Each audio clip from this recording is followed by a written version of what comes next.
get started here. My name is Corey Barker. I am a co-coordinator of today's workshop / masterclass. My co-coordinator, Rebecca Batorak, is there in the back. You can say hi to her. Today's event is going to go roughly to about 1:30. Before we get into it, I just want to give a quick thanks to all of our festival's volunteers and supporters. This is kind of the first big event of this weekend's film festival. Obviously to the Kinsey Institute in the Hoagie Carmichael room for having us. Thank you to those of you who came today. So the plan with today's masterclass is to show some snippets of the film before our invited guests sort of get into their lecture and presentation. So you're gonna watch a little bit of it and kind of go back and forth.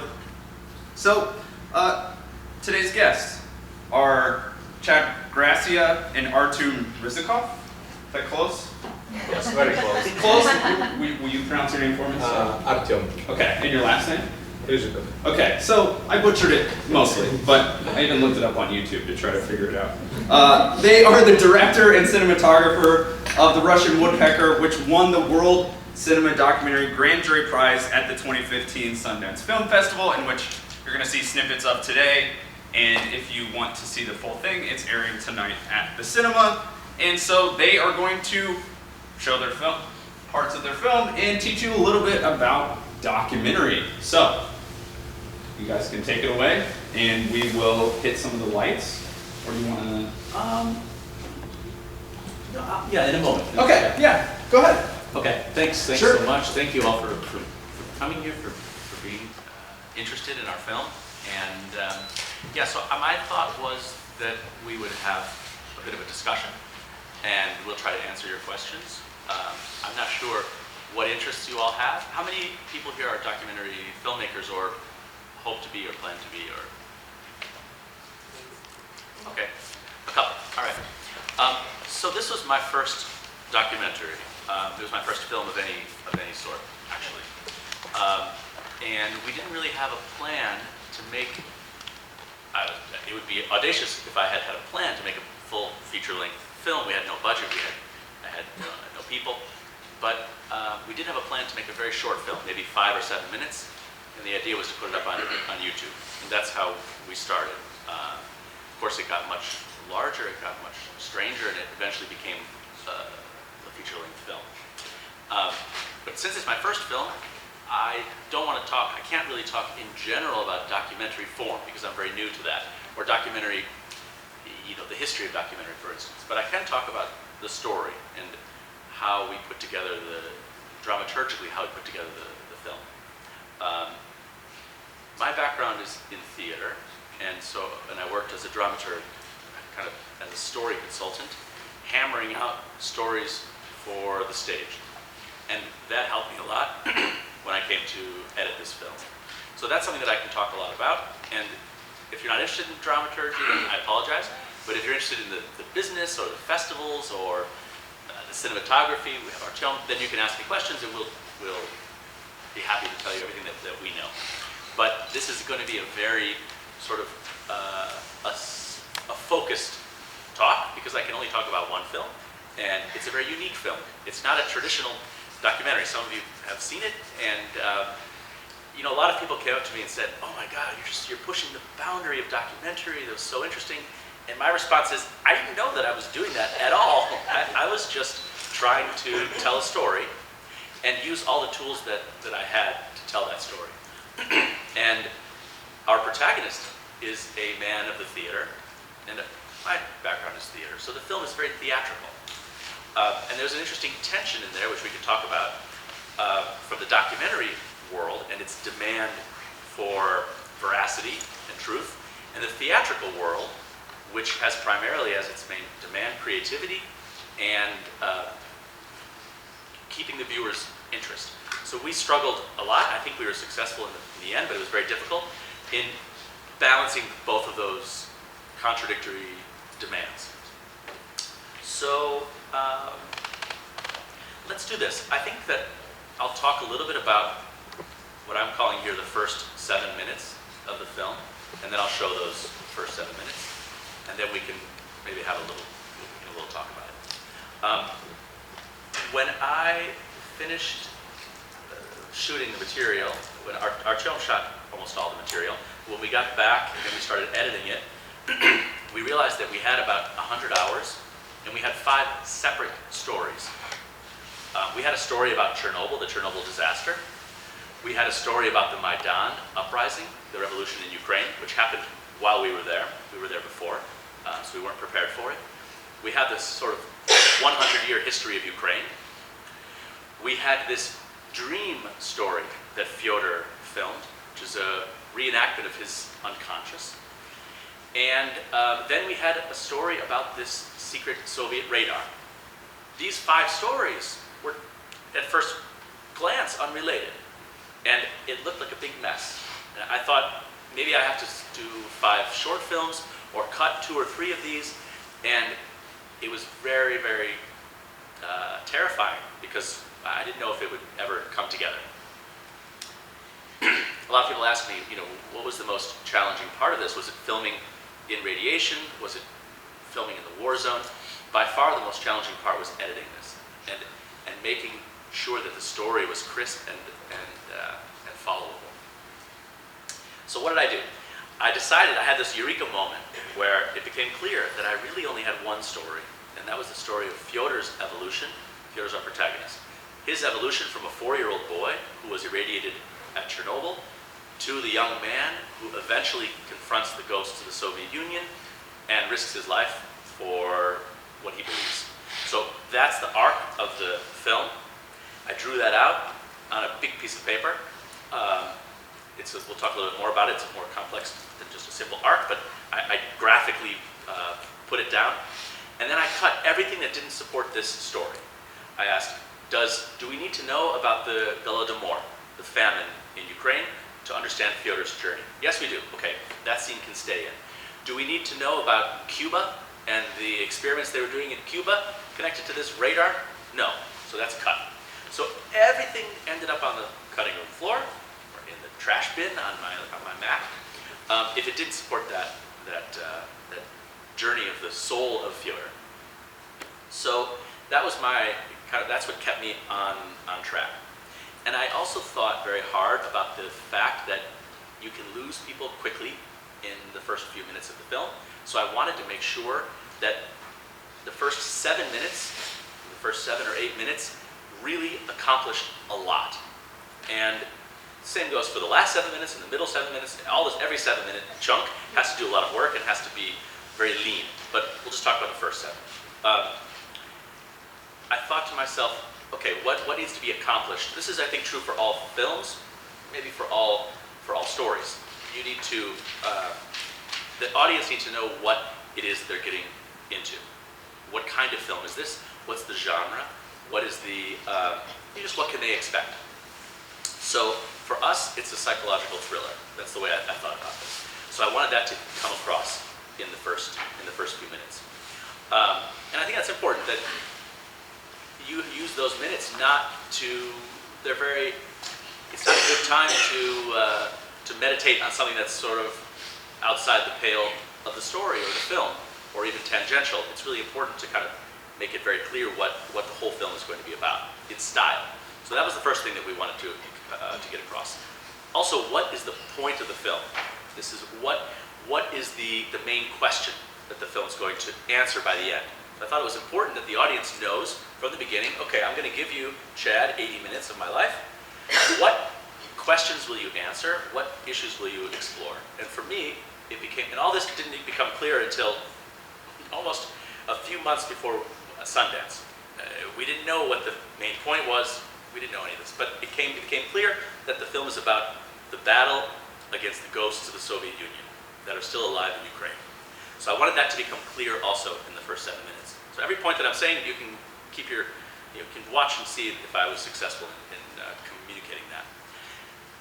The next thing I thought a lot about was the stakes. And we had several other ideas for the movie, but the stakes weren't that high. Oh, Fyodor wants to overcome his problems with his father. Fyodor wants to become a better artist. These stakes are very low. Then I realized that Fyodor himself says at one point, if we fail, it will be World War III.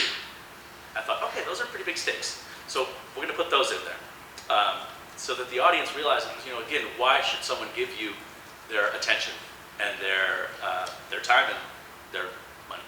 And I think the stakes for any successful film should be high. It doesn't have to be World War III. It could be the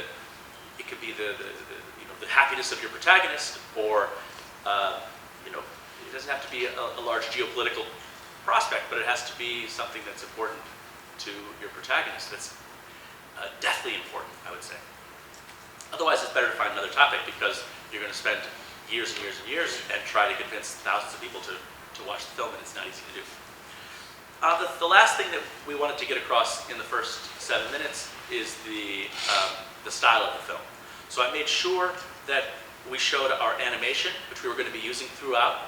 I wanted that to be there in the beginning so that the audience understood this is a part of the language of the film, the visual language of the film. So there's the animation, the font. We chose a font that was evocative of the Soviet Union. Same with the animation. The music is in the beginning as well, and it introduces themes that are going to be recurring throughout the film. Different themes for different characters and different emotions that we wanted the audience to feel. Also, the style of cinematography, that we're using handheld very often.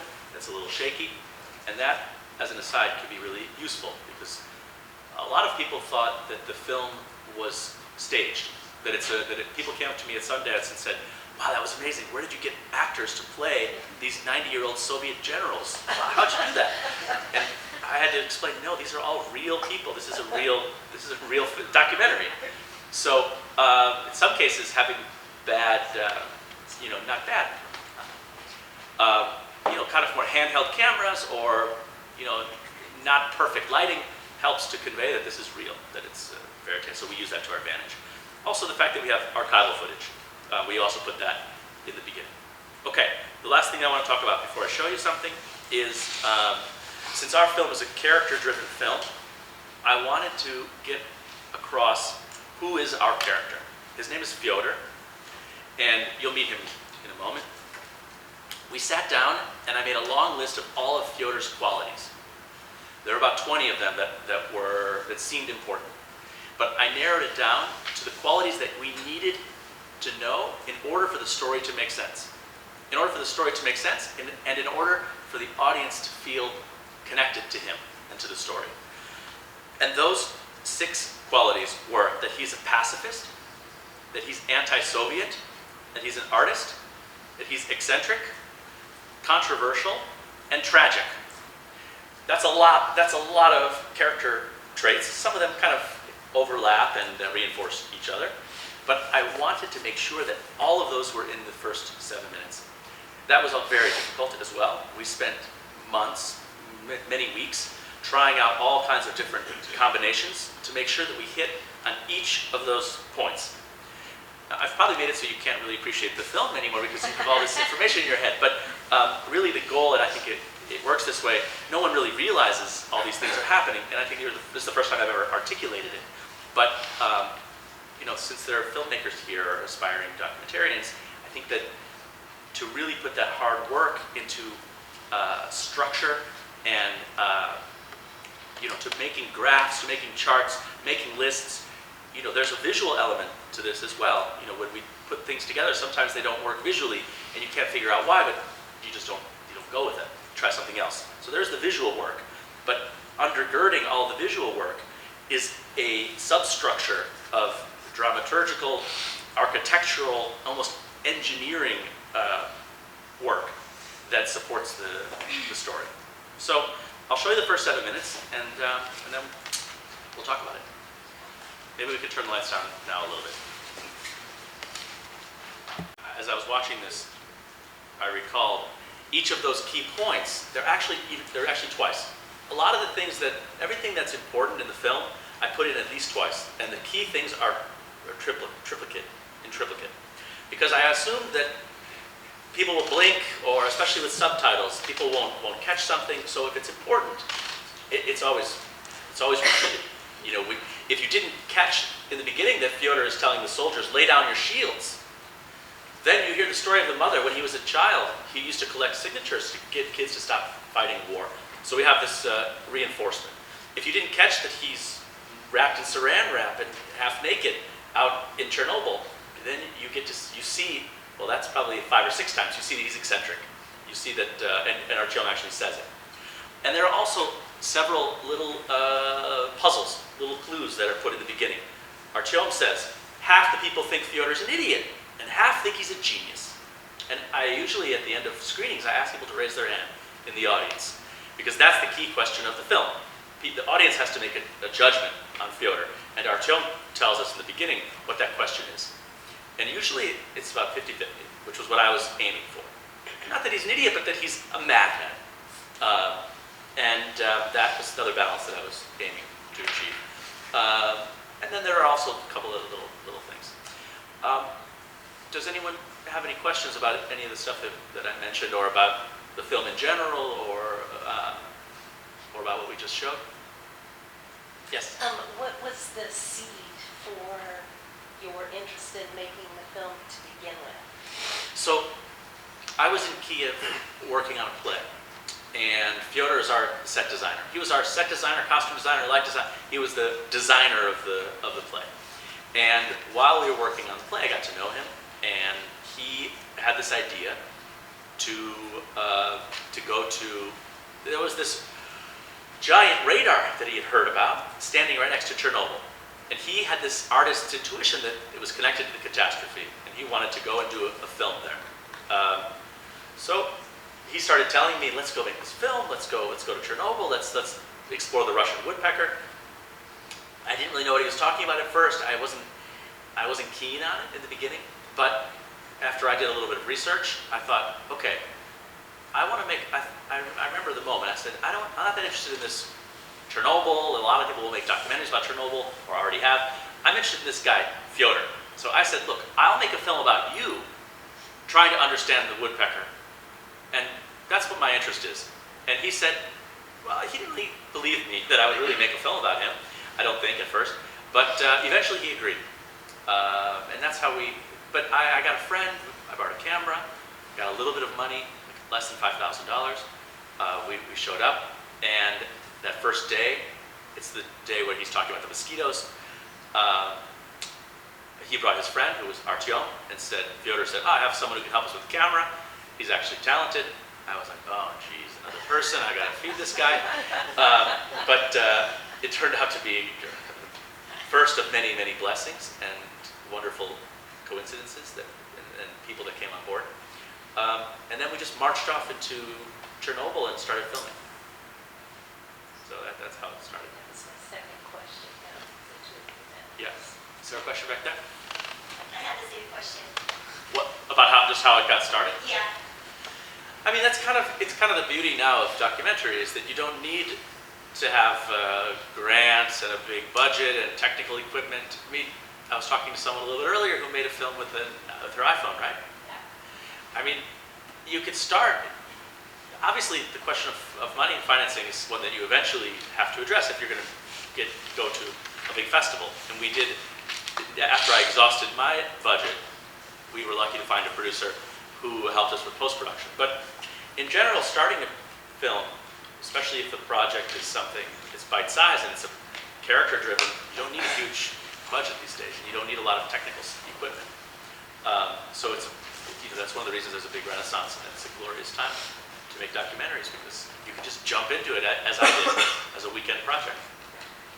I often struggle with the story when I'm writing the story in my head and the story that is in front of me in the paper, and to reconcile those two narratives. Like, you have all the facts, right? And then you have this idea of how those facts come together. So when you're talking about reinforcements, you're talking about these clues that did you know about, like, that you're going to do this, or that could be used as a clue when you were making the documentary, or does it come after? No. I had no idea what the story was. I had no idea what I was going to emphasize until the editing process. And what I did was I transcribed all of the interviews. It was about 700 pages, single-spaced, of interviews. And not only interviews, but everything Fyodor said, just everything. And then on flights or when I couldn't sleep, I would just read over and over again. I read through this, and I would highlight, that's an interesting idea. but there was a time when this was all going to be about surreality or metaphysical questions, so I highlighted those points. But in the end, they didn't make it in. It's only when I started to find, okay, where's the real heart of the story? And then I realized it's Fyodor's psychological journey. Because it's interesting. Okay, so what do we just see? His mom says, Fyodor collected signatures to stop the kids from playing war. Now, when I first heard that, I thought, okay, it's just his mom telling us. But then she says something interesting. She says, they beat him up, and he stopped. So for me, that became a clue to Fyodor's character. He's a pacifist, but when push comes to shove, when it gets dangerous, he backs down. So that, as I started to think about what the story was, and then of course, you're juggling the story, and then reality is happening all around you. And I saw it later in the film. Fyodor will repeat that as a man. People come to him, threaten him, tell him to stop working on the film, or they're going to kill his son, and he backs off. And he tried to destroy our film, he tried to destroy the footage, he backed out of the project, he fled the country. So it's a repetition of what happened when he was 5, 6 years old. So but that story point, it was just something I highlighted in a 700-page document, along with 500 other highlights. But it was only when I saw what happened later that it took on new meaning, and it came in there. But, the main point, I guess, is transcribing everything you have, all of your material, and reading it constantly, and looking through the material constantly will help. The other thing that is really important and that I did was, from the very beginning, I always had in my mind a story, a 3-act story. Even when it was a 5-minute piece, it was a totally different film. The original film, 5-minute film, was Americans thought this radar, which you're going to meet in the next scene, the radar was a mind control device to turn Americans into zombies during the Cold War. That was going to be the first 2-3 minutes of the film. Second 2-3 minutes was going to be, let's see what this radar really is, and then the conclusion would be, oh, of course it wasn't a mind control device. And we're going to kill these conspiracy theories. So that was our little 5-minute arc. And I wrote that out, and I had a structure. And so everything I did, all the interviews that I organized, all the questions I asked, I had in the back of my mind this structure. Then, 2 weeks later, the story was different. It was a different structure with a different conclusion. And so all the questions I asked, all the interviews I requested, all the research we did, I had in mind, how can I fill in this arc? And the arc always was, what's the question? What's the answer? So it was always, I always looked at it as a value change from a plus to a minus or a minus to a plus. The radar's a mind control device, the radar's not a mind control device. Fyodor is a hero, Fyodor's a coward. Fyodor's a coward, Fyodor's a hero, whatever that arc would be. So the arc is continuously changing, the story's continuously changing, and I was continuously updating it up until the very last edit.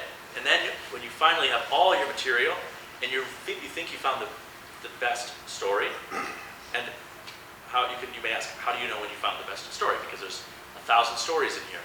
For me, and it was difficult, but what we did was, I looked at what was the most emotionally powerful scene that we had captured out of all of our 200 hours of footage. What was the scene that just got your pulse up the most? And that scene happened to be Fyodor up on the stage in the middle of the revolution, telling the world his theory. By identifying that was the highest emotional pitch, then the story fell around that. Because if I told a different story, I couldn't use that high emotional pitch, and then you're left with an Appalachian instead of an Everest. And you really want an Everest. You want to look at your material and say, what's the most important, touching, powerful, intense moment that I've captured? And that usually is going to tell you what your story is as well. And so that's how we did it. Yeah. What's Fyodor's attitude to the film? Did he see I it? mean, it's extremely complicated. It's extremely complicated because we didn't let Fyodor see. Well, do you want to say something about how Fyodor feels about the film? I feel like I've been dominating this, so maybe you could. He didn't know what we're shooting about, and he didn't see our film before premiere in Sundance. And after premiere, he didn't speak with me around 2 days because I filmed him secretly. Yeah, and I was his best friend, and he very trusted me. So it's difficult to make a movie and get a trust of your protagonist, but also you have to show his real soul. So, Do you think you lost his trust? no, we still good friends. Yeah, I made the decision not to show Fyodor any material until the premiere. The question of secret cameras is a very big one, and it's something that we can talk about. It's a longer discussion, but we did use secret cameras, and I think for our film, which is an investigatory piece, it was essential. We couldn't have done it without secret cameras. But setting aside all the ethical questions, I will say very briefly, we needed, before we could release the film, we had to get permission from everyone that we filmed secretly. Somehow, and Artyom did this, somehow we succeeded. But at the time it was just clear. We wanted to find out the truth. Fyodor was lying to us. Fyodor was trying to destroy the project. We didn't know why. I didn't know what was going on. So Artyom went and figured it out. But Fyodor was also, I think he was just glad that the film was successful. The film was about him. Even though it showed him in a negative light in some ways, it ends on a positive note. You know, you can take anyone and show them as a coward or a hero or an idiot or a genius. You really, as an editor, you have a lot of power. So I think Fyodor would agree now that it's a fair film and that it presents all sides of his personality and actually puts him in a relatively good light. But it's an extremely, Artyom and I have talked a lot about this, and Artyom as a cinematographer, when he works on a project, he really puts himself into it. And it's not just about showing up with a camera and having the right lenses. It's about becoming the best friend of the protagonist and gaining their trust. And that's not easy, of course.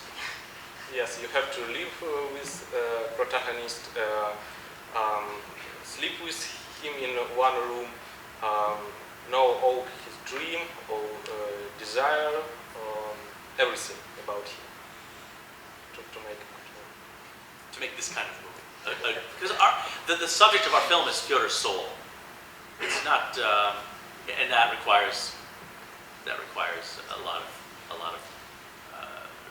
digging and research and hard work. So, was there another question? Yeah. How long does the entire process take time, and in particular the editing? Yeah, this is one of the shortest times. I didn't know that when I was doing it, but from the conception to premiere was less than 18 months. It was about the editing is hard to say because we would shoot, and then like that night do a little bit of editing of the material. Artyom helped me on it. We did it all on a laptop like this. But then near the end, we spent kind of 5 months just editing. But we have been editing as we were going, which is really helpful to have little chunks that, chunks from interviews or these dreams. So it was, and in our case, the events in Ukraine dictated the timeline. We didn't expect the revolution. When the revolution happened, it ended on kind of with the Yanukovych fleeing the country. That gave us our end point. But it was pretty quick. Is there another? Yeah. Yeah, what type of program did you use to do the editing? I used Final Cut, which for someone who doesn't know anything about editing or about these other programs, it was the simplest one to use, just I'm used to Mac. And there's no reason to really take classes on it because there's great free YouTube videos on every imaginable problem. Like I would just have some error, I would just type in the error message and FCPX, and then it would tell me how to solve it. Having said that, I eventually hired an assistant who knew all the ins and outs, and that was really, really helpful. But I love Final Cut. Other people have similar strong opinions about Premiere. I know Artyom worked on Premiere a lot. I also heard there's a lot of just debates, discussions, arguments about what's best. And one thing that I heard that was good is that a good editor should be able to work in all three, Avid, Premiere, and Final Cut. For me, Final Cut was the easiest. It was easy to edit it, but the hardest part by far was getting it out of the program and to the post-production people. That, I never expected that to be such a technically painful process, and it required real experts, and it was not just a matter of clicking a button as I had hoped. So beware of that. I mean, obviously you could just put it up on YouTube easily, but you need to get all the technical codecs and everything right. It becomes a massive project. It was really, really hard and expensive. Yeah. So from going, like you said, you didn't really know what the film was going to be about until editing it. How did you go about when you were filming, like picking what angles, like what you wanted inside the shot without really, because I feel like to me, like looking at it all made sense of like what kind of angles and like what you were focusing on, but you said that you weren't really sure what the movie was going to be focusing on until editing. So when you were filming, how did you decide and go about like what you thought was going to work best? Well, Artyom could say, Yeah, it's just play by ear. Yeah, and enjoy and have a good adventure, have a good trip. but I think also, you know, we knew that the film was about Fedor. So there was always a camera on Fedor. Even, and I'll show some scenes of this. Even if ostensibly the interview is about the scientist we're interviewing, really the cameras are on Fedor to see how his reaction would be. I didn't know that it would be helpful or useful, but I knew that that was where my interest was Fedor. So that's number one. We always had a camera on Fedor. Also, this guy's a maniac. So everything he would film, he filmed with 4 cameras, which is crazy. I don't recommend that. 2 cameras is good. 3 cameras if you have a maniac with you. So, you know, I hated it at the time because he was also operating all 4 cameras. He would have one on Fedor, one on the subject we were interviewing, a 2-shot of both of them, and then the 4th camera, he would walk around and catch things that would happen that were interesting and get cutaways. And sometimes he'd have a GoPro on his head as well. So that was really frustrating and annoying while it was happening because we had to log all this material, we had to keep batteries were running out, the cards were running out. But when I was editing, every day I would say a prayer, thanks to Artyom, because we would find some piece of footage that we really needed that one of his cameras picked up. Do you want to say something about Lifkuchi? About how to make interview. Yeah. Yeah, it's important to still run an interview after you say your person, okay, we're done. If we say we're done, it means be ready to shoot it. And sometimes interviewer goes to restroom and say something important, and you make a sound of him. Or when he puts the radio mic and say very important, and he already tired, relaxed, and trust you, and says the very end, but you want to go to home, and say very important what you need in a movie. Yeah, we learned that really quickly. The first few interviews, we weren't getting anywhere. They were clearly kind of sending us in the wrong direction or lying to us. And then we actually didn't I don't think we ended up using any of this information that he's talking about, like after we said cut. We didn't really say cut, we just say, okay, thanks, we're done. We didn't really use it in the film, but that's how we started to get a lot of the real facts about the story that we were trying to tell. It's also important to say, Artyom's information here is really applicable to an investigation where the people you're investigating are actively lying to you and sending you down the wrong path. You don't always have to follow them into the bathroom with the mic. In fact, I think he's referring to the Durst film that has that great. He admits that he murdered everyone.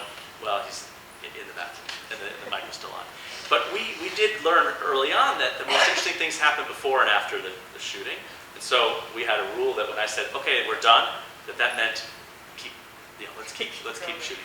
And we had a few scenes that almost made it in where the people were, kind of standing up, and then they would say, oh, I'm glad you didn't ask me about this, because that's a bombshell. But we ended up not using that.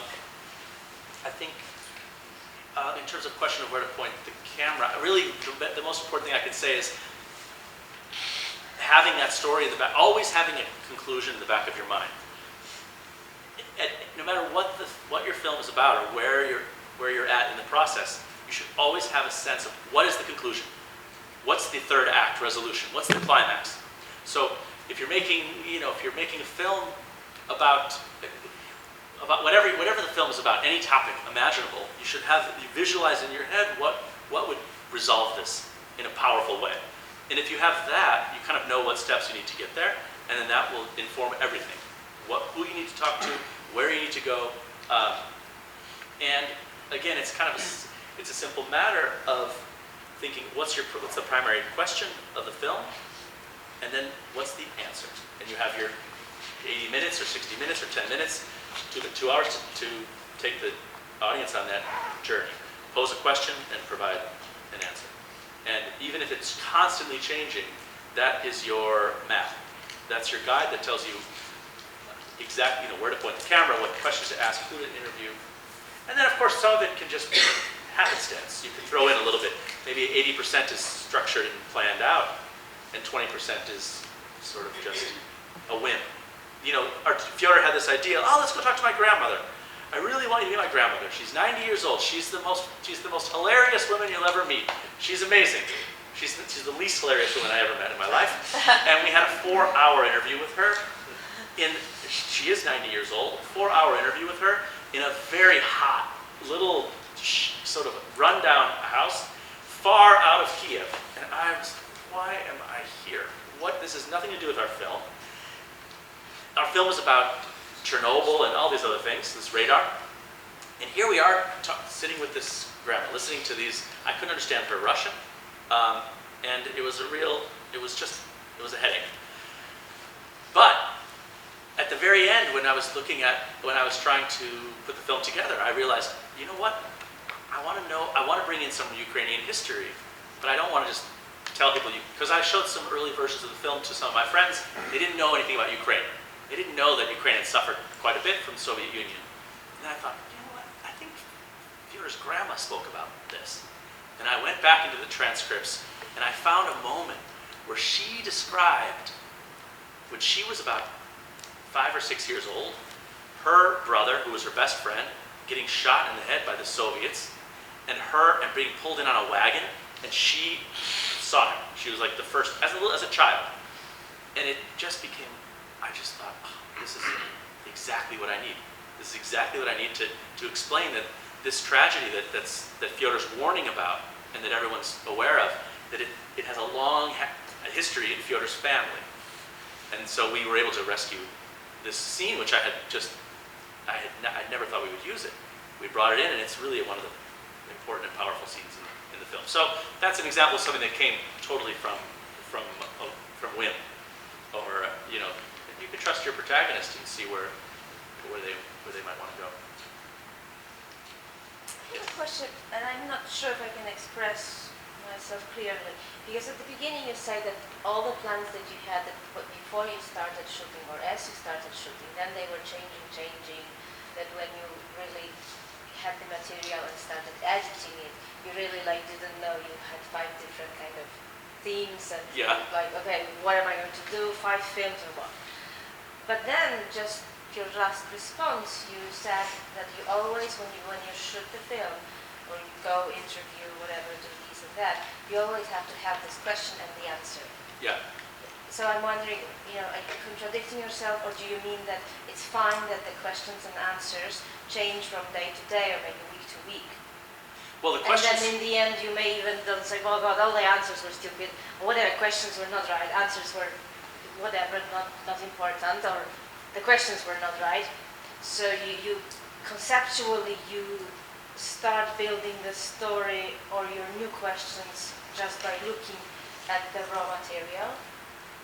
Okay, I understand what you're saying. I understand your question. It's a conversation between you and the material. The reason we had 5 separate films is because at different points in the process, I had different questions and answers. Okay. When the film was about a radar, the question was, how could this radar work? And the answer was, it worked like this. That was an arc that I was pursuing at one point.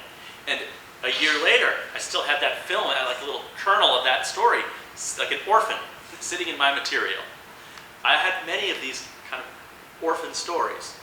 And many of them just never made it in. But some of them helped the master story, we can say, the master narrative. To answer your other question, yes, you definitely, it's continuous. You can't be tied to your outline at all, because if you get a better question and a better answer, I mean, when I started this, the idea was, what's this rusty antenna doing, and was it a mind control device? No, it wasn't, silly. It was just an over-the-horizon radar. That's a very small story that really is worth a 5-minute piece on YouTube. When I started to, by the end, the question became, are we approaching World War III? Will there be a total destruction of all humanity? And are we seeing the end of civilization? That's a much better story. And so I gladly jettisoned my initial plan and adopted this new story. But that's only because history provided it to me, and we stumbled upon it. So, but if if there had been an asteroid coming, then I would have turned my camera to the asteroid and we would have had a new story.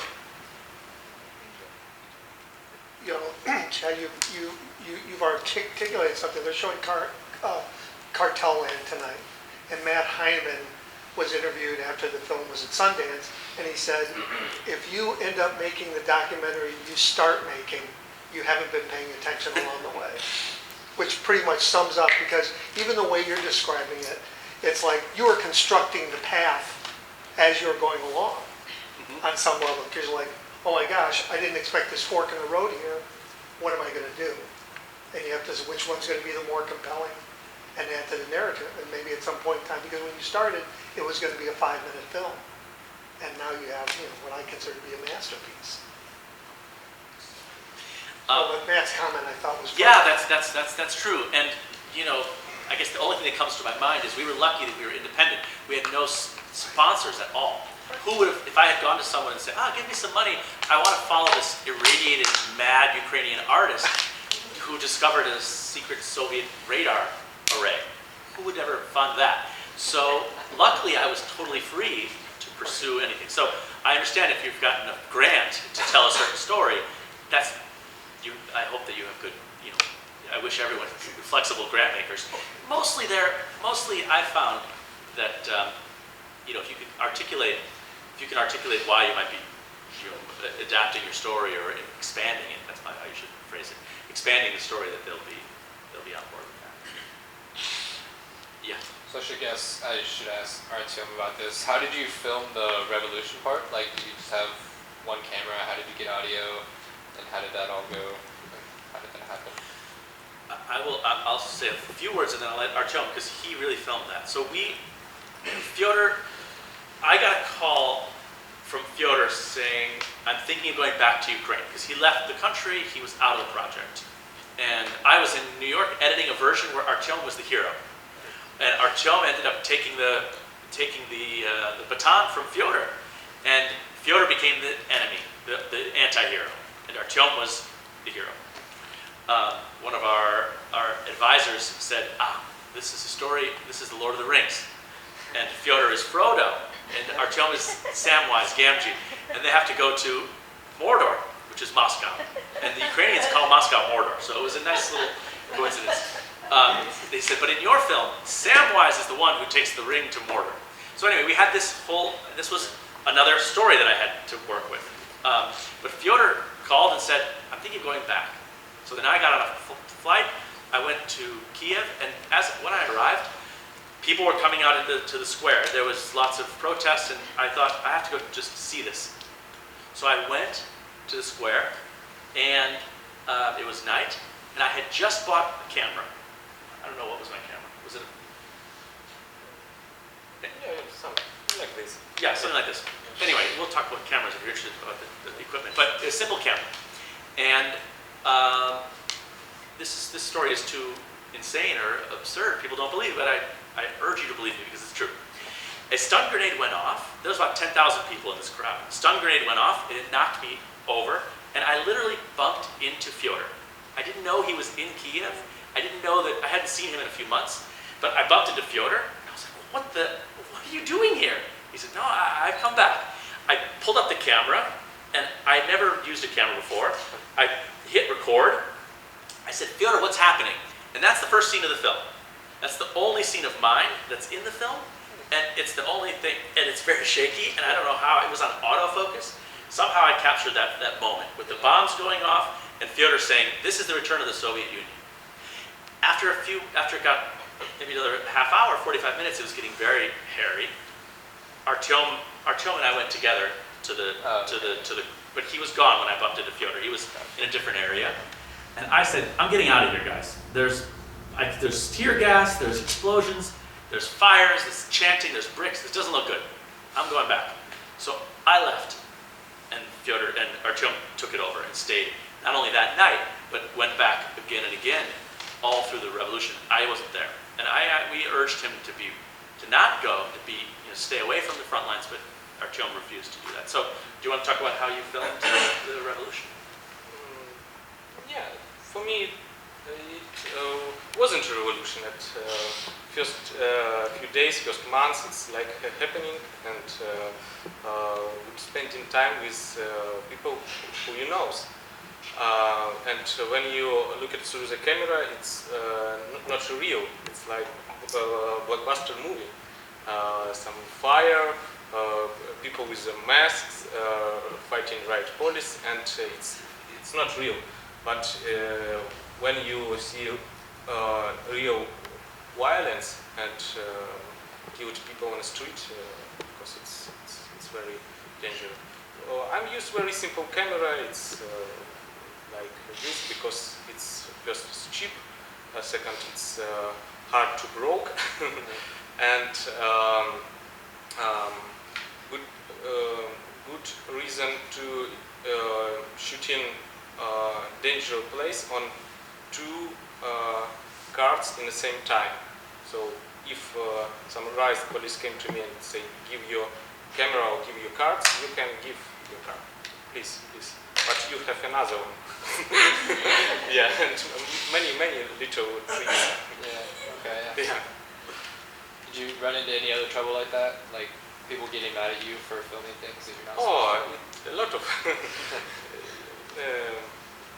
many stories. I did not expect it will be in a film, all footages which I shooting.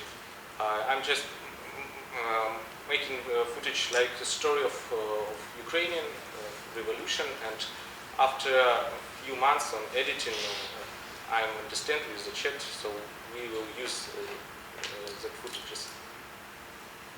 Yeah, Artyom's leading on to the most important point. He was filming near the end through his camera, and a sniper shot him. The bullet went into the camera lens, exploded his camera, and the second shot hit him in the arm and knocked him down. People around him were killed. So he was extremely lucky. His camera saved his life.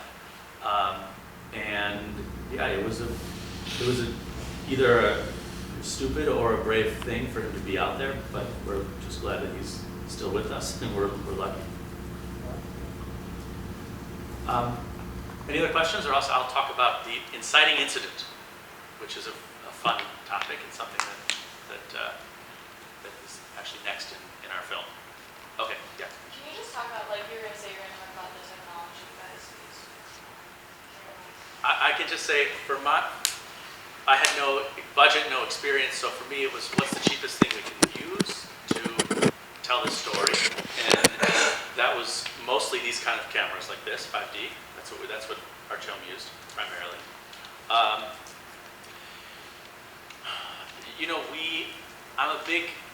I'm really against using bigger cameras because you're not with this camera, you could be a tourist. No one, we could film it.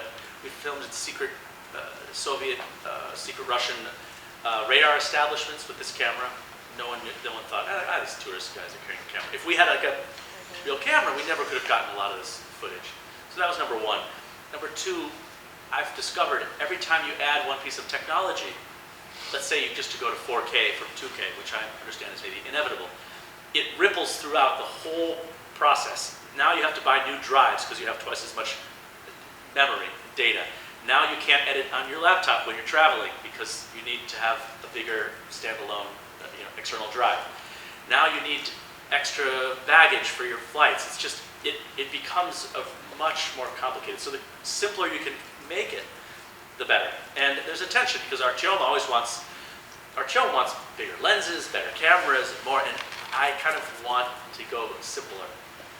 And I guess you have to just, I would say, tell the story with the cheapest, simplest thing that you can. Nobody, Artyom won the award for Best Cinematographer of the Year last year for documentary worldwide. And it's not because he had, I think our total equipment costs were a few $1,000s. So it's really, you can have the best camera in the world. If you don't have a good story, you're not going to have a good project. So yeah, that's fine. Do you want to say anything about it? Yes, for me, to be cinematographer in documentary, it's not like press a button, camera. It first be a spy. Spy. Yeah, and second to tell story, tell idea of film through the camera equipment. So if I'm when I shoot in Russian Woodpecker, I'm used broken Soviet Union lens with with imperfections. Yeah, to keep that Soviet Union style, and also if I'm take a camera, I have attention. So now I will film you, but I'm keep camera all lecture, so nobody knows that I'm filming you. Or I can make like this. So I'm filming you now, but you don't know that what I do. My hands not touching camera.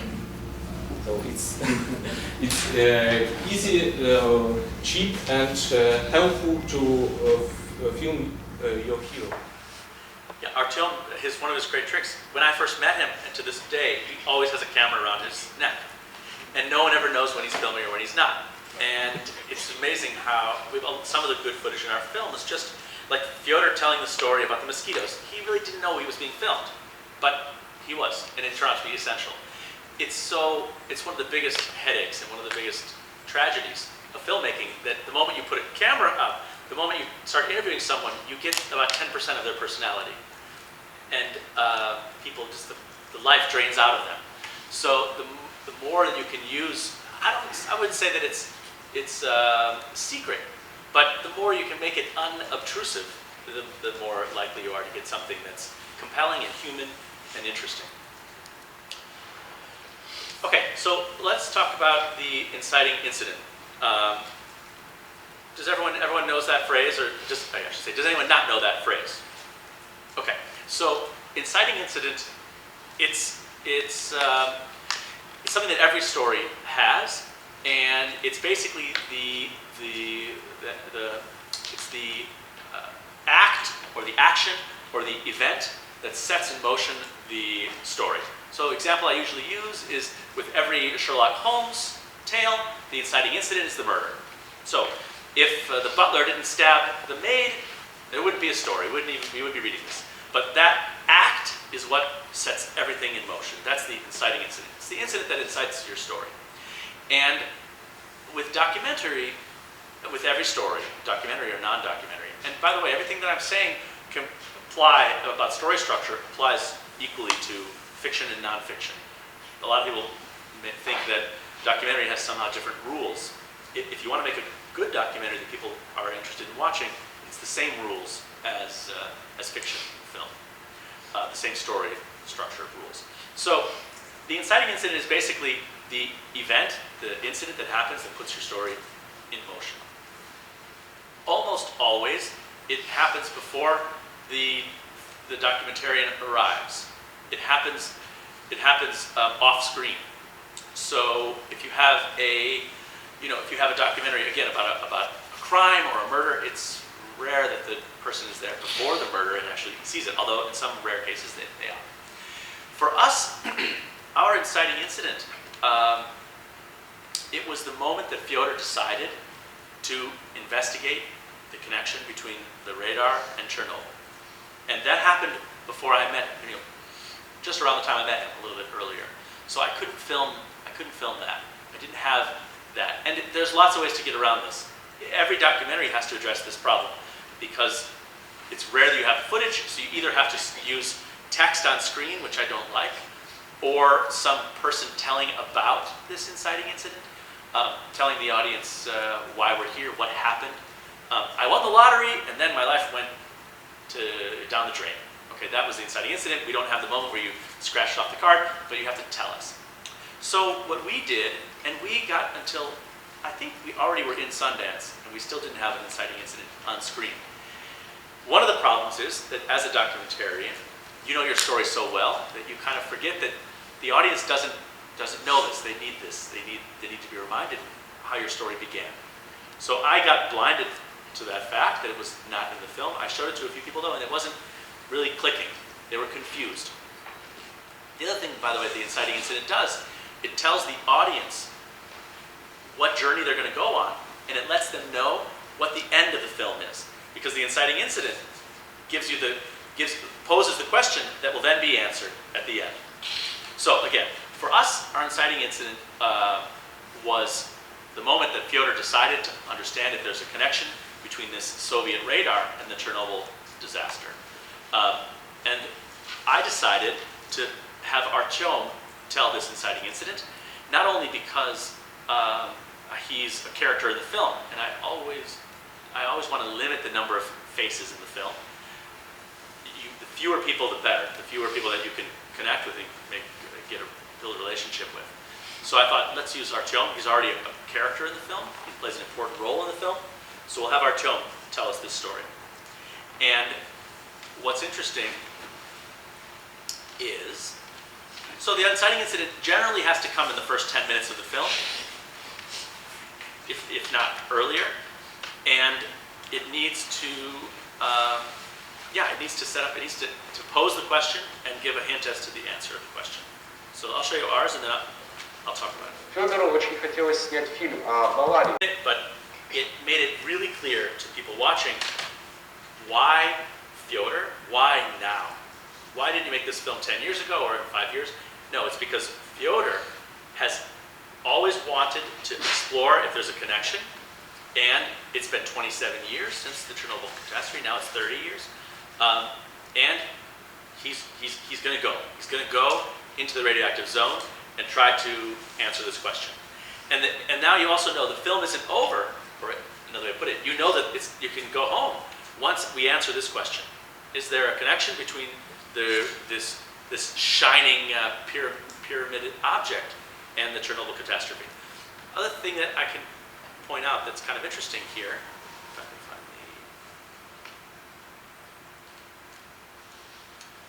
is, and maybe you noticed this or maybe you didn't, but none of this material has anything to do with what Artyom's talking about. I had Artyom's text. Here he's drawing a cartoon of his dream. Федору очень хотелось снять Doesn't have anything фильм to do о with Баварии, Chernobyl. Чернобыльской атомной Not really. электростанции. And Потому что прошло уже больше 27 лет, а до сих пор причины взрыва so не after I had известны. the text, I went through the И hundreds of с этим hours. я Here, I don't know what you're вспомнил, talking что about, but I went through all the hundreds of hours of text and found images that echoed what he's saying. You're talking about something totally different here, but it looks like he's describing this the pyramid that he's talking about. And my favorite one is, I think here we're talking about what we're going to be having for dinner.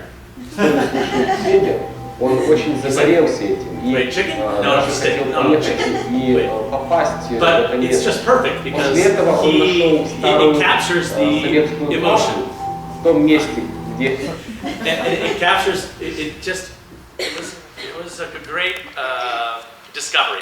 And I think that I can use that as an example of the importance of diving deep into your footage. This footage, this was, as I said, we were talking about dinner. It was logged as, you know, dinner talk, Fyodor, and this is another thing, by the way, that's very useful. I had a Google Doc with every single scene. At night, I would type in the file number, who was in the shot, and a few keywords. Fyodor, eyes, head, turn, and then later, a year later, when I'm editing it, I'm like, okay, I know I want to see Fyodor's eyes, and I would like something. So then I would just do a search, and I'd find 40 little scenes, many of them totally, I never would have remembered them. They're just lost in the massive mountain of data. But I could tell from the keyword that it might be something to look at. I looked at it, and that's how I rescued that, and found a scene that kind of compellingly, visually matches the words that Artyom is saying. Another thing I can just add is I find it's really valuable to show the eyes of the protagonist, the eyes of everyone, whenever possible, because so much of this story is told through Fyodor's eyes in cutaways and in close-ups, and in the eyes of the other characters.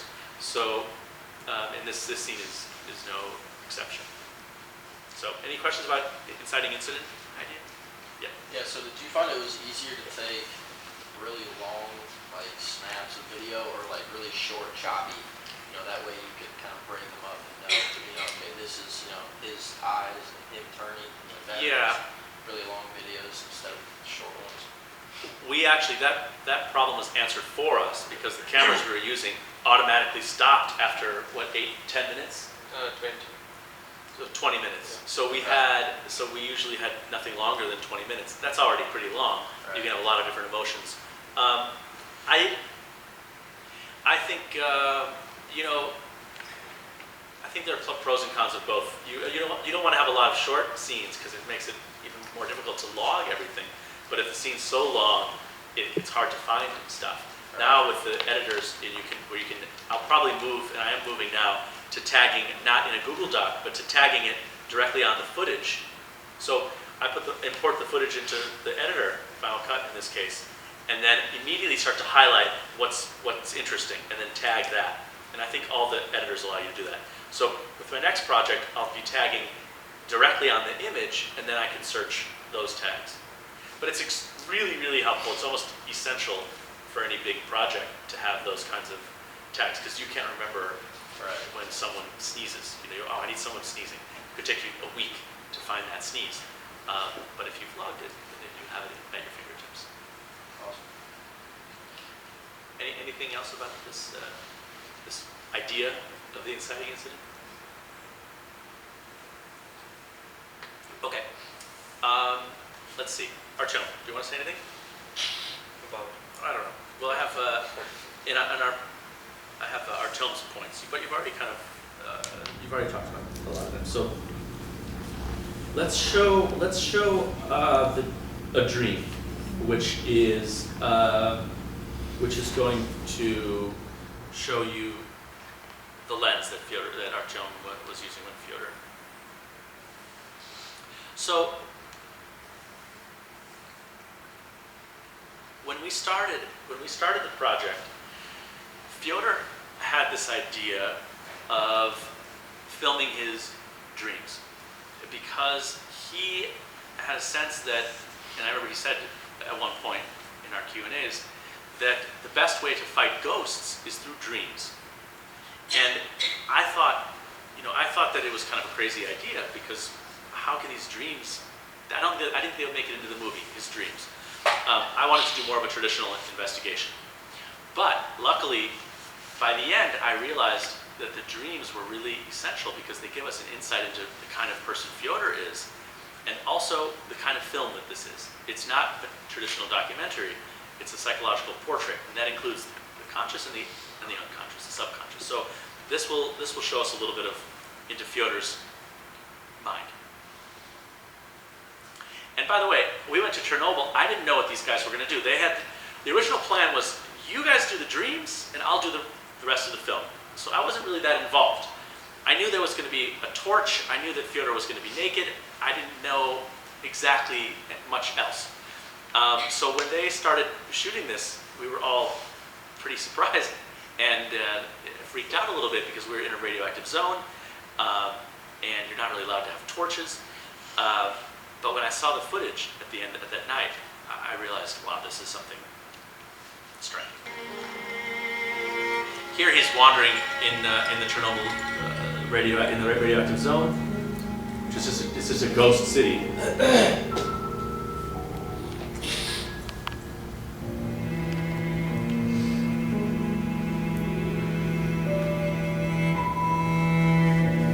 People were told that they would be gone for a few days. No one's ever returned. 50,000 people.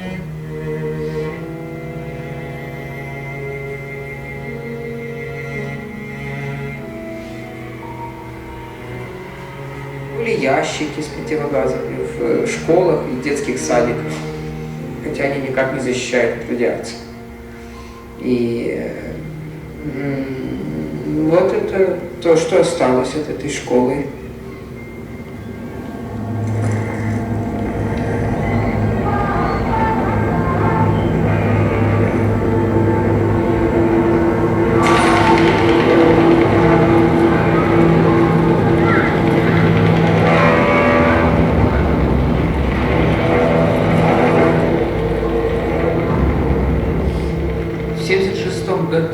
Радиосигнал 3.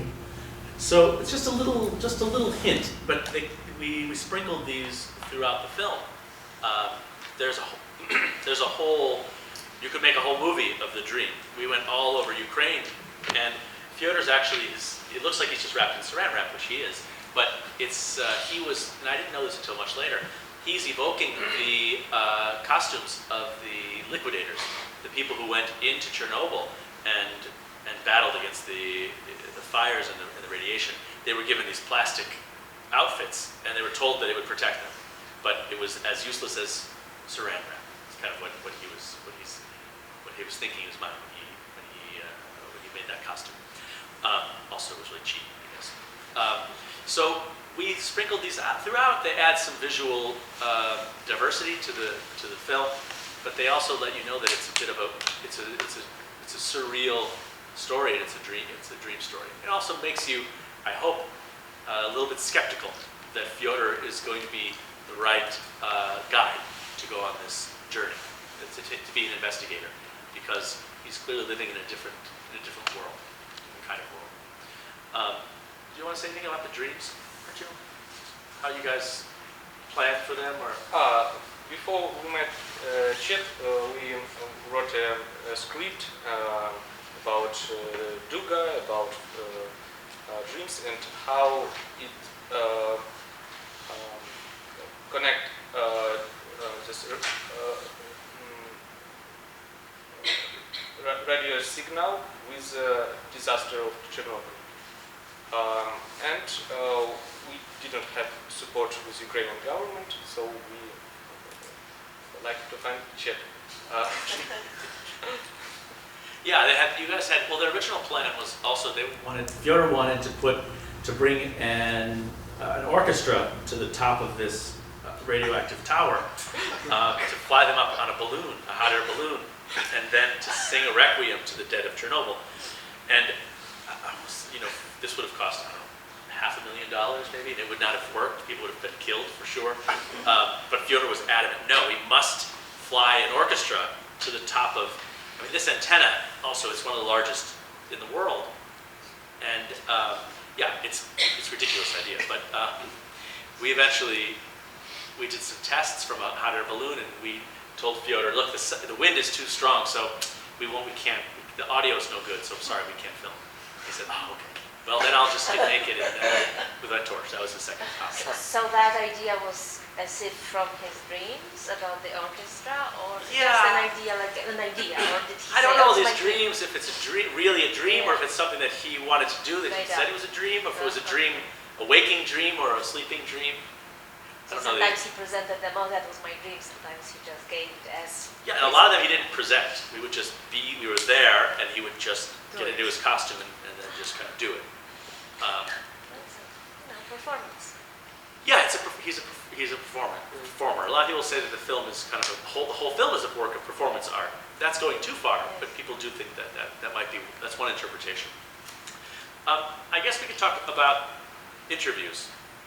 And our film is, among other things, a collection of interviews with important people, powerful people, the key people that researched the Chernobyl disaster, the key people that built the antenna, and the key people that could have, in Fyodor's mind, blown up Chernobyl on purpose for their own nefarious ends. So we were very lucky to get all of the key interviews. And we have a lot of them, and a lot of them didn't make it in the film. And I was thinking about what makes a good interview.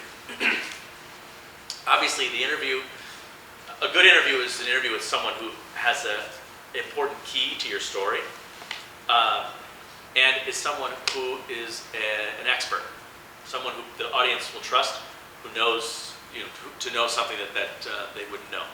I think that's important. I can show you something. I did something a little non-traditional with my interviews.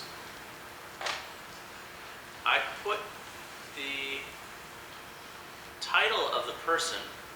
The capacity to impose on the way people think.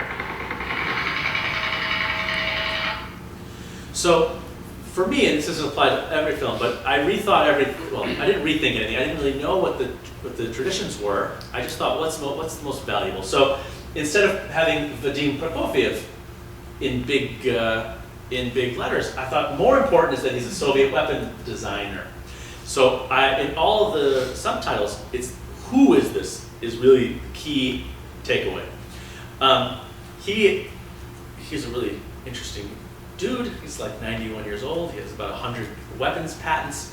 And he was clearly not expecting Fyodor to be the person who would interview him. And he was a little bit stunned by that. But he gave us a very interesting, long interview. Okay, theory of interviews. Every interview, in my mind, has to do two things in order to make it into a film. It has to give you a piece of information that pushes the story forward. So every story is kind of a detective story, even if it's not technically a detective story. You're giving the audience little pieces of information that they're using to construct their theory about how it's going to end. So each interview that we have gives one piece of the puzzle. And I made sure that the interview didn't end up in the film if it didn't do that. That's the point of it, moving the story forward. But that's the easy part. The harder part is that every interview should have a surprise. There's two kinds of surprises. It can either be an emotional surprise, or even a joke could count as a surprise. But it has to provide something that is going to give a little emotional charge to the viewer. Otherwise, you end up with a classic kind of talking head, boring documentary that's just providing information. So we were ruthless in looking at every single interview and saying, does it provide a surprise? Most surprises are, again, the value change from a plus to a minus. So you start thinking that the interview is going to be about X, and it turns out to be about Z. You start to think that the interview will be, well, you'll see in this case what the surprise is, but you might start to think that this guy's really smart, but you find out that he's really actually kind of stupid. Or you might think that he's going to tell us that the radar was not a mind control device, but by the end he actually says, no, it was a mind control device. Whatever the case, you have to be able to write a plus and a minus at the beginning and end of your interview. And that plus and minus can be whatever the value change is, whatever you're exploring. Or it can go from a minus to a plus. It can, so the interview could be, you would think that he's innocent, but you find out that he murdered his wife, for instance. So every interview in our film has this value change. It's not always so clear or strong. In this case, it is. If you can construct a film with these value changes, then those value changes are like electricity that propel the viewer through to the end. So, here's this. Во всем мире этот звук знают как звук русского дятла. И большинство людей ее связывают именно за горизонтным радаром. Именно за горизонтным радаром, находящимся в Чернобыле. Так ли это? Это не так. По нескольким соображениям. Дело в том, что чернобыльский локатор, он еще не работал, поэтому излучать он ничего не мог. Во-вторых, загоризонтный локатор – это устройство, которое просматривает узкий сектор на юг, ни Америки, ни Европы. Могла ли быть связь между загоризонтным локатором и аварией на Чернобыле такая? Вы знаете, это отдельный вопрос, я немножко вам и оставлю не расскажу. Вера, то, что ему приписывают всякие жестокости, это по определению быть не может. Потому что он закончил духовную семинарию и должен был получить духовный сан. Духовный сан, он как человек незаурядный, он видел несправедливости того мира и стал революционером. So, for us, that was amazing. You know, we started this interview thinking we were going to be talking about weapon design, and instead it turned into a long lecture about how wonderful Stalin was. He was like saved puppies from drowning and helped old women across the street. He was the most amazing man who ever lived. He never hurt a fly. And for us, you know, while I was filming this again, I was like, this is a waste of time. Why is he talking for an hour about Stalin? It's only later, as this guy now tells us, Stalinists are among us. It's only later that I had the idea that the film was about battling the ghosts of the Soviet Union, that this lecture became essential, because it is an early hint that Fyodor's right, that there are Stalinists, that the Soviet Union is still alive. But so the interview starts, you think you're going to have a talk about radar, and instead you end up with a discussion of Stalin's virtues. That was an interesting, for us, an interesting interview, and it helps to lay the groundwork for Fyodor's theory. Also, as I think you noticed, it's a great example of cutaways, because here we see, you know, when he starts talking about how Stalin was a holy man who studied in a seminary, Fyodor's kind of like laughing and putting his head down, stands in for the audience and how the audience feels. It also reinforces what kind of person Fyodor is, and it adds some humor. There's never a time not to have laughs. It always helps film. Our film, despite the fact that it's about a very dark topic, it has a dozen or so jokes that usually get a lot of laughter. So originally I thought, maybe I shouldn't have this. It's not appropriate, but it's always appropriate. It's a great way to make an 80-minute film scene less long, more enjoyable. So yeah, that's kind of how we approached the interviews. We made sure that each one had something special in addition to pushing the story. Yes. But also you mentioned about Fyodor that, in a sense when he's wrapped in the cellophane, and so it's surreal, so maybe the hint is that he's not a reliable person in a sense, you never know what to expect, it's eccentric, crazy kind of. But then that shows off his reaction. When we see his face and he's, oh my God, again the same story. So that for me is like redressing the balance or balancing whatever, oh my God, this is a crazy guy, kind of Eurodiva tip. But then you have him being very, obviously critical and understanding the lie that is general, whatever. So I like it because it shows a different side of this crazy Fyodor in a sense. Yes, 100%. Fyodor is the kind of person, the kind of character where when you meet him, you wouldn't really know if he's crazy or a genius, if he's sane or insane. And it would be interesting if he was clearly one or clearly the other. It's not fun to show a crazy person. It's fun to show someone who kind of bounces back and forth between those two worlds. Fyodor is very smart and very crazy. And so every time I showed him a little crazy, I tried to show him a little not crazy. So the audience is kind of going back and forth, a little bit unstable.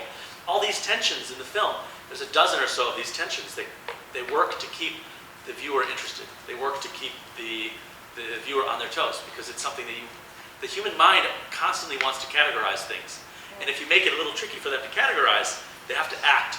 They have to kind of actively engage with the story. So that's something that I was aware of.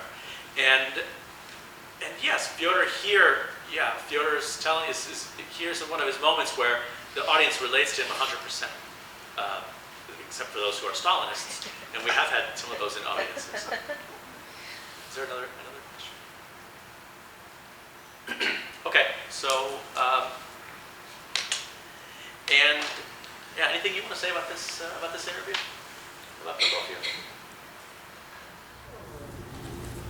No, I think it was our first interview. Yeah. So we didn't know each other with the Chad, and also one another producer were in that interview names around.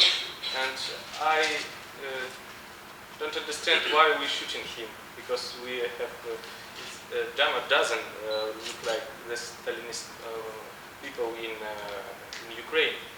But after I understood, so it's important how we move.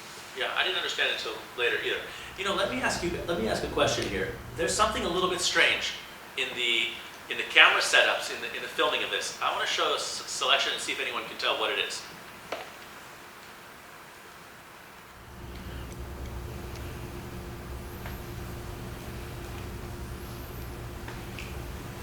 Юг, ни Америки, ни Европы.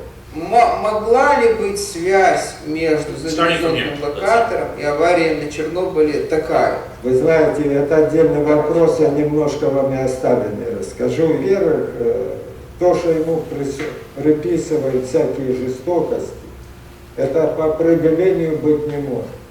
Потому что он закончил духовную семинарию и должен был получить духовный сан. Духовный сан. Он как человек незаурядный, он видел несправедливости того мира и стал революционером. Anyone see anything strange? Yeah. Well, we don't really know who he's talking to, and we also don't have a two-shot. Yeah. Yeah, that's exactly it. Did you notice that the first time? Did anyone notice that it bothered anyone the first time? You noticed it? Yeah. So it's interesting because this scene gave me a lot of trouble because he's actually talking to me. He's talking to the American in the room because he wants to convince the American that Stalin was great. Now, of course, we have Fyodor in there, but that's just what he was. That was the reality of it. We realized we couldn't cheat it, so we just put it in. Most people don't notice it. You have a good eye, or most people it doesn't bother them. I guess for me, what the lesson here was that if it's an important story point, then I was tempted not to use this because of that fact, or to even insert myself to explain it. That was a big headache. It would have been really distracting. But really, I feel that if it supports the story, people will generally forgive it. Maybe not everyone, but most people will forgive it because it's another issue that we had is we had some bad audio in cases or something out of focus. People generally will forgive that if you're telling them something that's important story-wise. So, but almost every scene has a problem like that. When you actually start to assemble these, there's no scene that's perfect. Every scene has some flaw, and you just have to hope that your story work is strong enough that the audience won't notice it. At least in a documentary there is. Any other questions about this, or else we can talk about something else? Okay. does anybody have any general questions? I have just some small general points, and yeah. Did you guys do any color correction or color grading? Yes. Yes, we went to, maybe you can turn the lights on? No. Are they right there?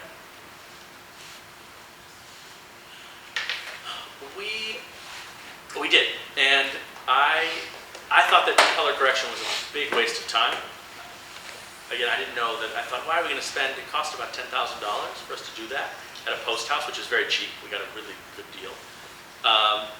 But after seeing what they did, it was amazing and really worthwhile. They took, not only did they do color correction, but they did all kinds of miraculous things. For instance, in our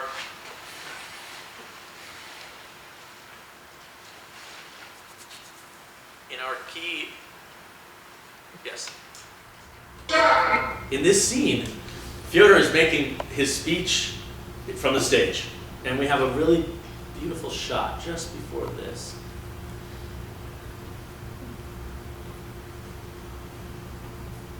There.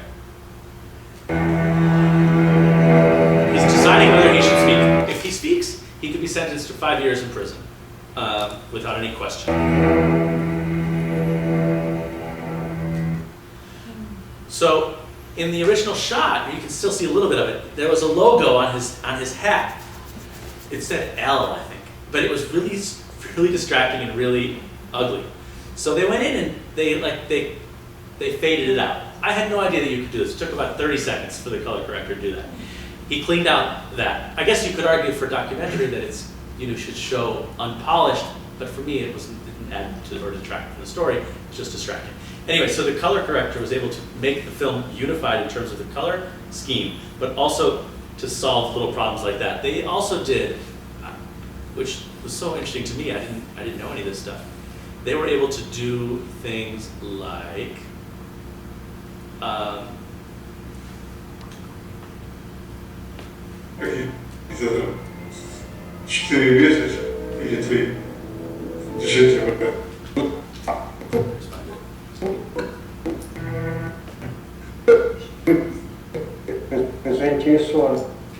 well, this isn't a good example, but they would be able to find areas in the scene where they wanted the eye to be drawn, and they would lighten that up and then darken other areas, which was brilliant. So the mask. So if you want, let's say someone's hand is shaking and when they're lying, you can lighten up that part of the scene. Or if there's like an exit sign or something that's very distracting, you can tone that down. So we went through the scenes and thought, where do we want the eye to go? And then we were able to pull the eye into that direction. So I was like it was like magic what they were able to do. So it was worth it. It wasn't my money at that point, so it was especially worth it. But and the sound work was also really helpful and really essential. Yes. So in making those decisions, did you work with Artyom to make those decisions? No. Artyom was not in the country, and generally the director is the one who I would have had Artyom there if he was around. Were you there at all for the color correction? At the end, maybe. No, I don't think so. A few points, I'm told. Yeah, he sent in some notes, and there were a few things that we knew were problematic. But in general, we had a great color corrector, and I trusted him, and we worked together to identify the color scheme that we liked. We found a shot that I loved, and then we used that as a base, and then we tried to make sure that, because nothing matched in the beginning. The white balance was off. No matter how do you guys know really quickly about white balance? Every camera has a different way of filming colors and whites, and it's really hard to know. And you were going to say something about this? About using each brand of camera has different patterns. Yeah, so what we would do, the only way to solve it really was to do a test shot, put it into a computer, and look at it in the computer. That's the only way you can kind of get a sense of whether it's going to work. The beauty is, if you do color correction, it's not a disaster that nothing matches, because they made it all match in post. Yes? Or say for young people who may start a project on documentary and may not have the budget for post-production color correction, what would be some foreseeable problems in filming, and how would you suggest they think through it? Well, I would say you know, if you see a logo on a hat that your protagonist is wearing, turn the hat around. Like, you know, try to address those things immediately in a way that doesn't require any post-production. That's number one. Number two, the best thing that we discovered halfway through was the importance of doing a test and running it through the laptop and looking at it right there. Even though it makes the interviewee wait a little longer and people are like, let's get started, it's so useful because you catch problems that you wouldn't see on the little monitor, you can see on the screen. That's number two. And then number three, as much fun as it was to do the color correction and as much as I loved it, 99.999% of people would never notice any of these things, just me and a few other aficionados. It gives you a sense of professionalism for the whole thing, but it's not essential. And especially if the film's going to mainly be seen on a computer, Final Cut and others have built-in color correction, which is not bad. That might get you half the way to where 20% of where we got it. So it's something you can live without, but it's something that if you can, or just make friends with a post house, you know, find someone who can work on your film on the weekend or at night or something. Yes. Last question about, or one more question about color correction. Did you shoot with a flat profile and then later grade it? Something that's become, was it a pretty popular? Yeah, I know. I think I know you're talking like raw. You mean like? Or yeah, well, I mean, when you looked at the footage without any color grading, did it look full colored? And when you're shooting, I've only noticed this on a new project where we're using 4K, and it comes out looking really washed out. Okay, but that's because it's capturing the whole range. Yeah, I don't know. So you didn't. What you shot for this did not have a. I don't think so. No, I don't think so. Did you?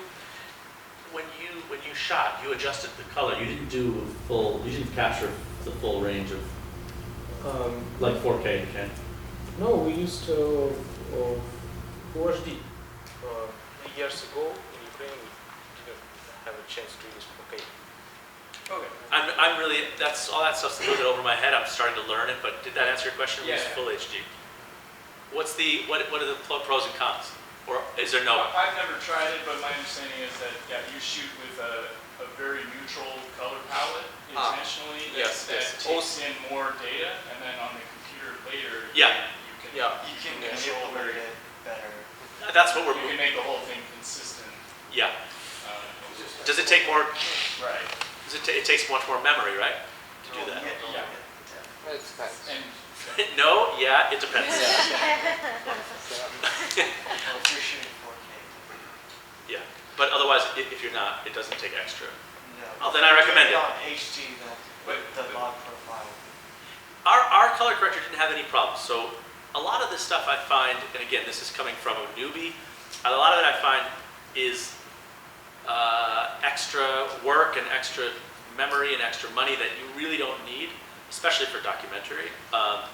But I guess moving forward, if you can capture all range of color, I don't see why you wouldn't. It's a little harder to edit if it doesn't look pretty. Was there another? Yeah. So like as far as you're saying this is your first film and whatnot, how did you go about like finding a producer and like getting into festivals like Sundance and whatnot? Like, how would somebody go about doing that if they haven't, like with their first film? Yeah, well, okay, what happened with our project is quite unique, and it's because we had a historical topic. You know, the revolution broke out, everyone was very interested in that. We had an amazing protagonist, a once-in-a-lifetime kind of character. And we had a lot of amazing footage. We were very lucky. But I'll just tell you the practical things that happened. I edited about a 45-minute piece, and then I talked to some friends, and they said, you know what, you're not going to find any money. Just put it up on Vimeo or something. And I thought, you know, let me just see if I can interest someone. So I went online, I looked at whoever was nominated for an Oscar in documentary in the last 5 years. I Googled them, I found like 3 email addresses, and I sent them just saying, hi, my name's Chad, I'm working on this film, what do you think? And I sent it to these 3 people.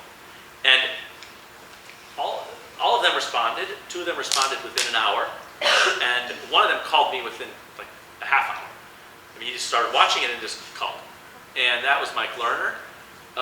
He was a producer on The Square, directed and produced Pussy Riot, and he was kind of a perfect fit because he had done films on Russia. He'd also done films about political revolution. He's been nominated for an Oscar, so it was a real dream that he was interested. And he is the one that said, okay, I believe in this film. It needs to be 80 minutes. We're going to apply to Sundance. I didn't know what Sundance was, really. I heard vaguely about it. And we're gonna do color correction, all this stuff. I was like, okay, I trusted him. So he came on board. We had a very simple, like a handshake agreement. He put in about $100,000 that we needed to finish the film.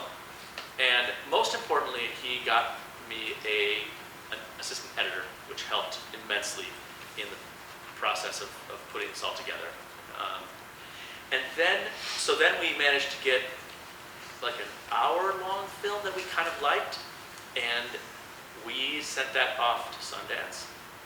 I have to say, I think that if we had just blindly submitted to Sundance, I think we still would have had a good chance, but it helped that Mike has had 4 or 5 films at Sundance, so they knew, oh, a film from Mike Lerner, let's check it out. But I don't know, if it was a bad film, it didn't work, I don't think we would have gotten in, but it made it go a little more quickly. So if you can affiliate yourself with people that have had earlier success, that's extremely helpful. We brought on a few people. Alan Berliner was our advisor. He's a great documentary filmmaker, really brilliant guy. He made First Cousin Twice Removed, which was won a lot of awards last year. And that helped by having his name attached.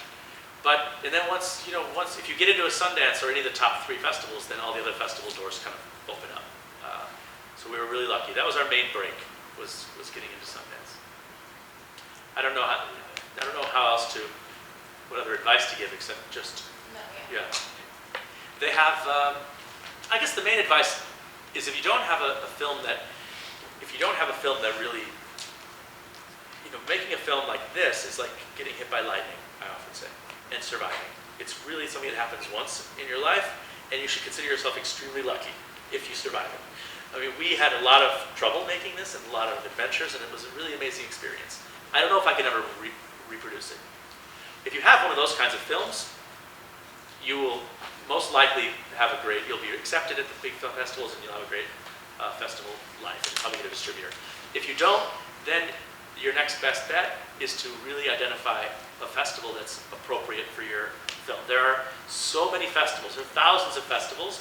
There are festivals that are focused on frogs. There are festivals that are focused on Eastern Europe, festivals focused on Asia. So you can find, there's a festival, one of my favorites, it's called Celebration of Lives. It's just films about crazy protagonists. And it's in Italy, it's a wonderful festival. So you can find a festival, there may be 4 or 5 that are exactly made for your film. And there you have a great chance. There's also the Chernobyl Film Festival, which is about urban renewal after catastrophes.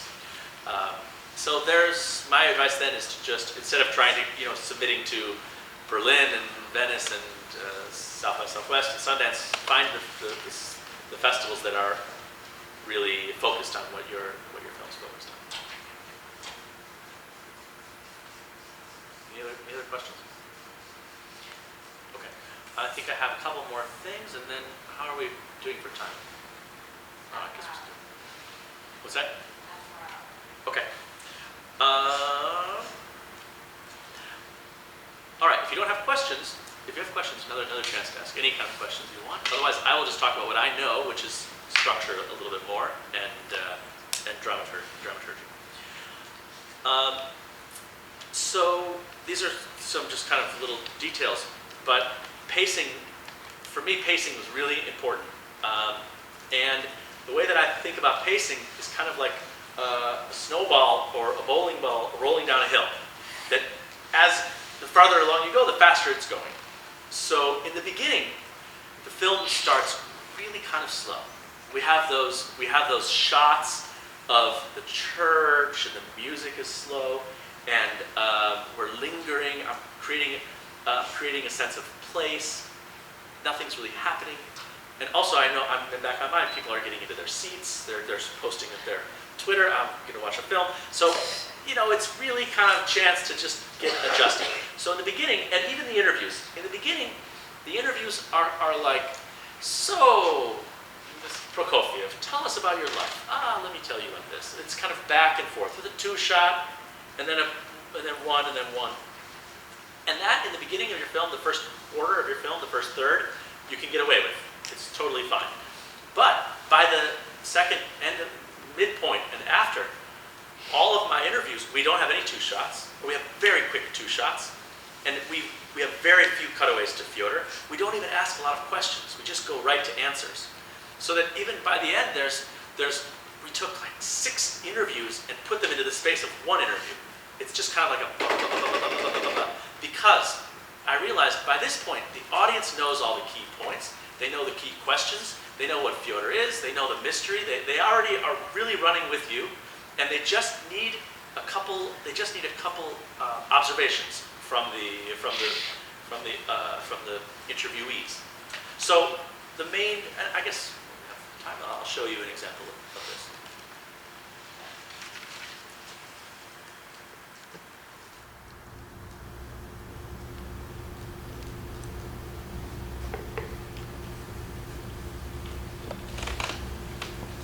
This is one section I didn't write down the time code, so.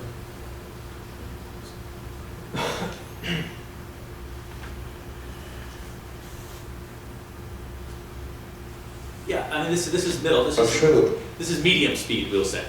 Это приз. В конце концов, они разогнали реактор в неуправляемое состояние. В нем началась цепная реакция. Point that they blew up the thing. Here we don't have to repeat his title. Расхищение государственной All we need to know is это смертная казнь. Тот человек, который потратил 7 миллиардов, попадает под эту статью. Чтобы спастись от смерти, он вполне мог. And here's where Fyodor first time lays out his theory that in order to save his life, this guy exploded Chernobyl on purpose. And this is out of focus, and I didn't like the scene, but I needed to use it. He's very uncomfortable. He's the head of he runs the power plant now. He's the person who took over from the guy who blew it up. Most people don't know this. I didn't know this. Chernobyl plant is still operating. There's like cleanup going on, and they're building a new sarcophagus, so the whole crew is still there. He's like freaking out. He's like, why did I agree to do this interview? But we needed to show this. Also, сделать аварию на Чернобыльской станции. Again, I often show the response, not the person speaking, because the response gives us more. Я рассуждаю как человек, который, во-первых, уже 26,5 лет на этой станции работает. Вот. То есть я своими руками управлял реактором, поэтому я знаю, о чем я. Ну, для меня эта версия звучит очень фантастично, конечно. Ну, очень. Понятно, что она фантастична? Да, я думаю, что нет. То есть нет, потому что... Ну нет, потому что я такого допустить не могу, то есть, допустим, на своем уровне. То есть можем сказать так, что Артем работает все да, время, то есть чтобы это не было, что я подмонтировал что-то, да, надо сказать тогда полностью, что теория, что взорвана была станция специально, чтобы... I guess it's tempting to interrupt for a moment and say a few things about this scene. First of all, by this point in the film, we realized that having me present was not helping. People wouldn't speak, people wanted to convince me that Stalin was a great man, and they also clammed up. They wouldn't tell us about what this radar did or anything. So you'll see I'm hiding actually behind, we can't really see it here. There is, can someone maybe just tilt that a little bit so we can see it behind his shoulder? Yeah. Oh, actually it's just cut off. Okay, anyway, you'll see me, I'm hiding for all these interviews after the first few, I'm hiding in a closet or I'm hiding in a seat in the back room, Skyping to the team in front. No one had any idea that there was an American involved in this project. And at that point they started opening up. So you can see me in this scene. This scene is also interesting because we use this, Fyodor kind of breaks the fourth wall and says, hey, are we filming? Artyom, are we filming? Because I want, no one can say I edited this. And it's a really kind of an interesting meta moment because, you know, Fedor is calling out that we're making this documentary, and he's telling this guy this, and it gives extra trust to what you're about to see. Also, we could say, you know, we set this in an interesting way. We put a woodpecker here. It's a parrot, but I was thinking it's a woodpecker, and a Soviet clock. You know, we try to have little objects. This is really interesting. Everywhere Fedor went, he carried. So our film is about a sound. It's a tapping sound that, again, the CIA thought it might be a mind control device, a mind control signal. And there's some evidence that it could have been. I don't think it was, but Americans spent billions of dollars researching how to control people's minds through sound waves and radio waves. But how do you visualize a wave, a sound? So we had this idea that everywhere Fedor went, he would carry this cassette recorder, and he'd play it for people, like.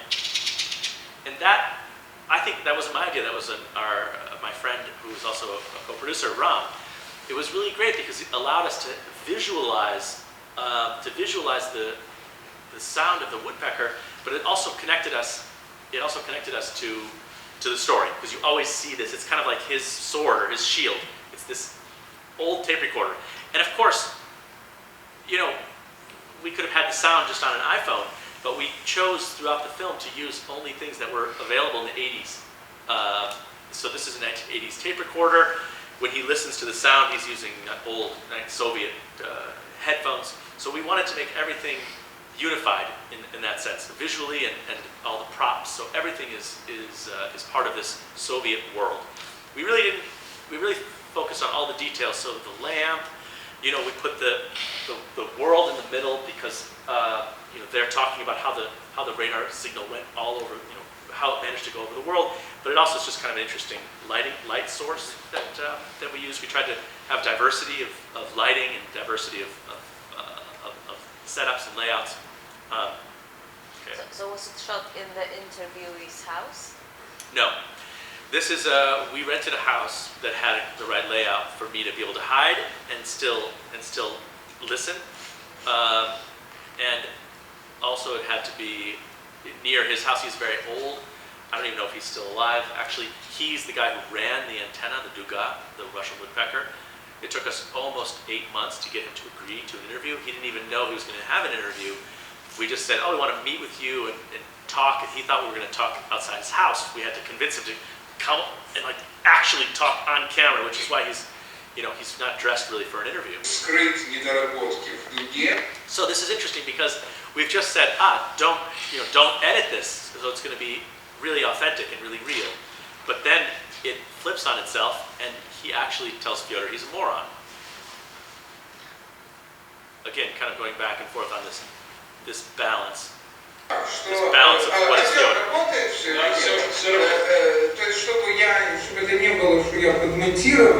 I think it's cool to add in stuff where you're talking about the film or where you're seen even as the director of the film. Взорвана была станция специально, чтобы скрыть недоработки в дуге.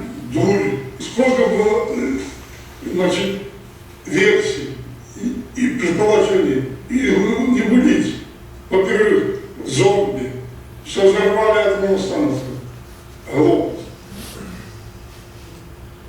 So that was kind of the tail end of these very quick, not super quick, medium quick, but we just get to the key points. And then later we have even quicker. So that, again, what I started talking about, pacing.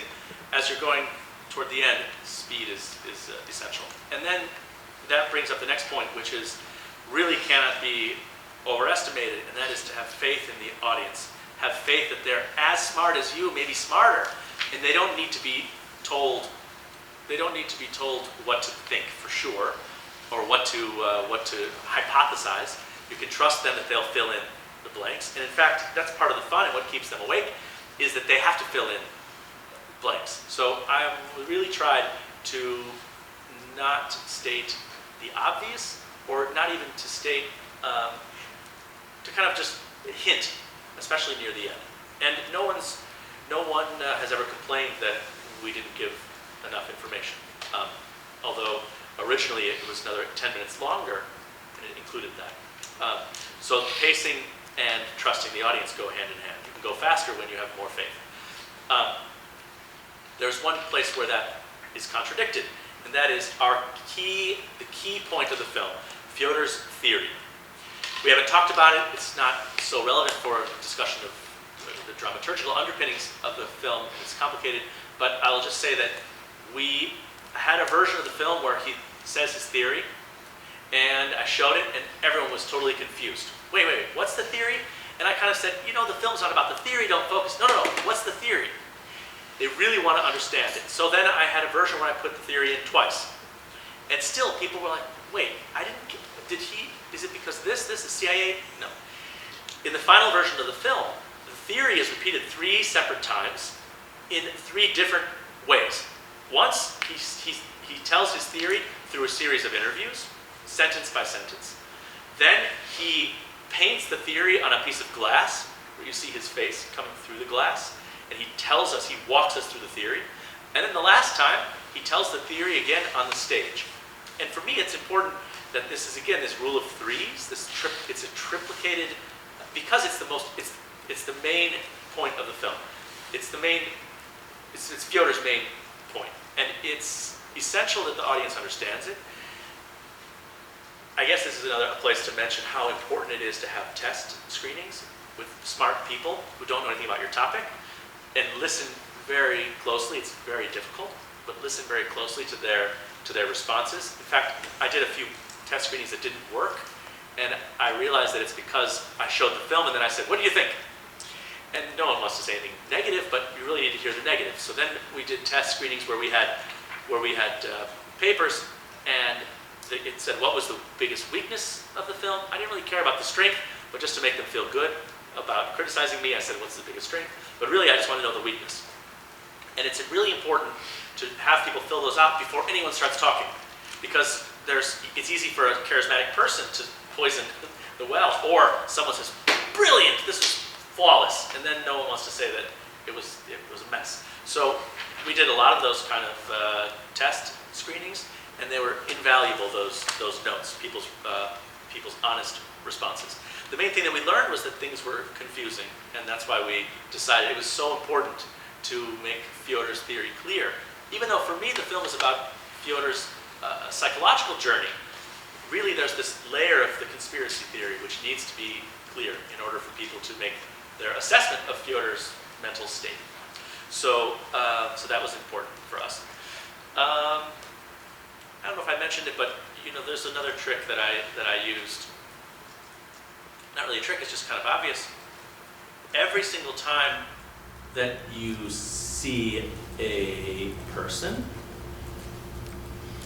and you're given their title, whenever there's a title on the screen, you should just assume that nobody's listening to what they're saying or reading your subtitles. So every time we have this, they're saying something that they then repeat in the next few moments. So I always just assumed that this would be lost. I don't like, a lot of people solve that by just having the person putting on their mic for 10 seconds, and then they just show the title, or they just have a freeze shot. There's lots of ways to solve that problem. But for us, what we just did was we made sure that no essential information was ever provided when we were giving the title. So let's see what it says. Системы предупреждения о ракетном нападении.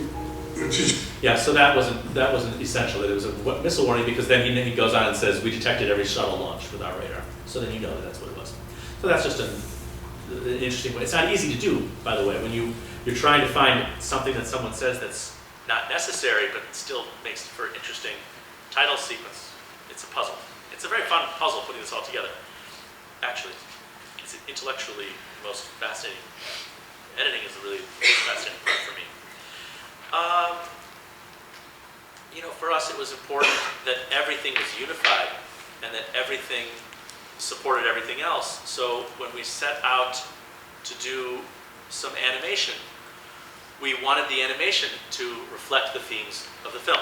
The film is about radios and radar and ham operators listening on their frequencies.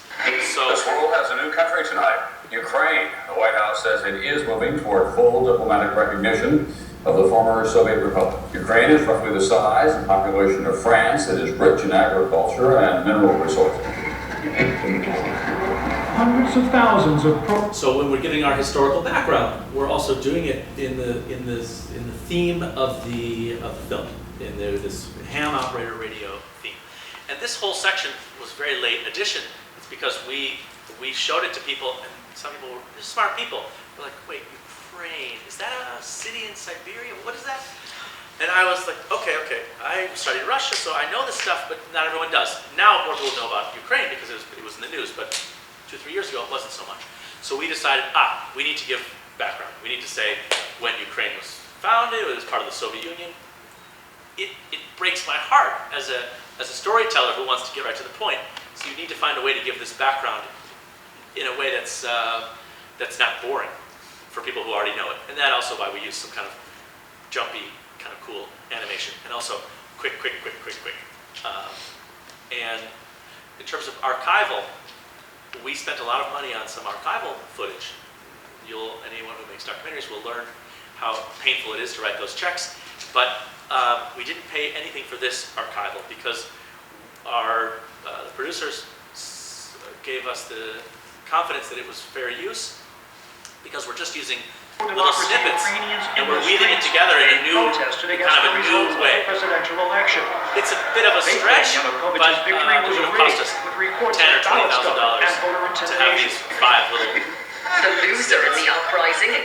So later, when we have a 1-minute piece from NBC, we needed to pay $4,000 or $5,000 for those. It adds up. So, but if you want to sell it, the thing about archival is that you can use it with the logo over it, the watermark, at festivals, and you can use it forever.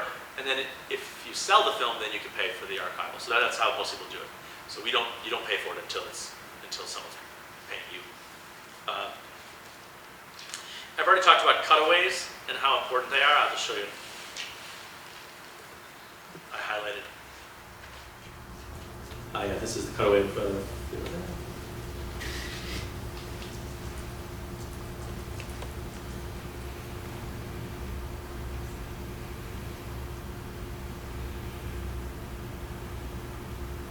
yeah, this is my favorite cutaway. So here you'll be able to see everything that I've talked about. Сидят там все зол, ФСБшные. We have a problem. This is the only person who didn't give us permission to shoot. And luckily we were filming, it was a cocktail party, and there was cameras around, it was a public event, so we were able to use this. But she's probably the only person, she's our biggest kind of detractor, because, well, if you see the film, you'll see why. So the next scene, we have a beautiful example of how a cutaway and how a reaction shot can tell you much more than words could. Because Fyodor responds to this interview entirely through his body. And you can understand where he's at from his body language. So Fyodor has to decide whether to go to Moscow, basically, to go to the archives to find out if his theory is true. And also he wants to meet the family of the criminal who blew up Chernobyl in his mind. So he's got to decide whether to do that. And he meets with this guy, and he makes his decision right after. Если затрагивать личность, которая имеет влияние, быстрее, тогда да, опасно. Меньше 2 лет назад so he's kind of leaning in, listening. Напечатана в Москве, но она там распространялась. А потом, как раз в 2012 году, я поехал туда и дали мне несколько экземпляров. Через 1,5-2 месяца со мной случилось какое-то отравление. Я бы не рискнул. I don't know why, it's cut off here, but in the full, you can see a little bit, he's just like, he almost is about to fall out of his chair. He's trying to get away from this guy who did the same thing that Fyodor's about to do. He went to Moscow to release his book that also had a theory about Chernobyl, and he believes that he was poisoned and almost killed by someone in Moscow. It's not so crazy. We know that a lot of people have been poisoned in Moscow when they publish things that are unpleasant. but Fyodor's body language for me was priceless because he was so terrified. He was so, I think not long after that is when he really just cracked and collapsed. So again, that's interesting because on the transcripts it didn't pick that up, but I logged it as, terrified Fyodor, about to, he just wanted to get away from this guy who was poisoned. And the story wasn't just poison, they actually had to cut open his stomach and do some operation. It was a horrible tale, which we just cut to the key point. Yeah, I already talked about. Okay, I only have one more thing to talk about, and that is the idea. I forgot what it's actually called, but there's a notion in story structure that near the end you have kind of a twist, and so every story. As I said, the story starts by posing a question, and then you receive the answer. And every film is really, it's a value change as well, going from a state of a plus to a minus, or a minus to a plus. Whether it's, if boy meets girl, it's boy doesn't have girl, or girls have boy, to, oh, they're married. The old structure of a story, a comedy, or Shakespeare. Or there's an evil person, and then the person's dead. It's this basic overarching arc. But usually what happens in a story is somewhere around in the third act, there's a twist where that traditional arc becomes complicated in some unexpected way. Every great story has this, and we were talking last night about Star Wars. Star Wars, of course, Luke discovers it's not going to be so easy to just to fight the dark side because it's in his blood, it's his family. Yes, I'm your father. So, this kind of unexpected, twist makes the hero's journey even more complex. Well, for us, we were lucky to have this happen as well, and we got it on film. And that is that Fyodor becomes the enemy that he's trying to destroy, and that's our twist. And we made sure to lodge that, in the third act. I'm talking about this a lot. I realize that it sounds like it's a fiction film that we wrote it out, but really, if you have all this material, you can kind of paste it together. Even though it's a documentary, you're pasting the story together using these real snippets of life to tell your story. So for us, that was really important.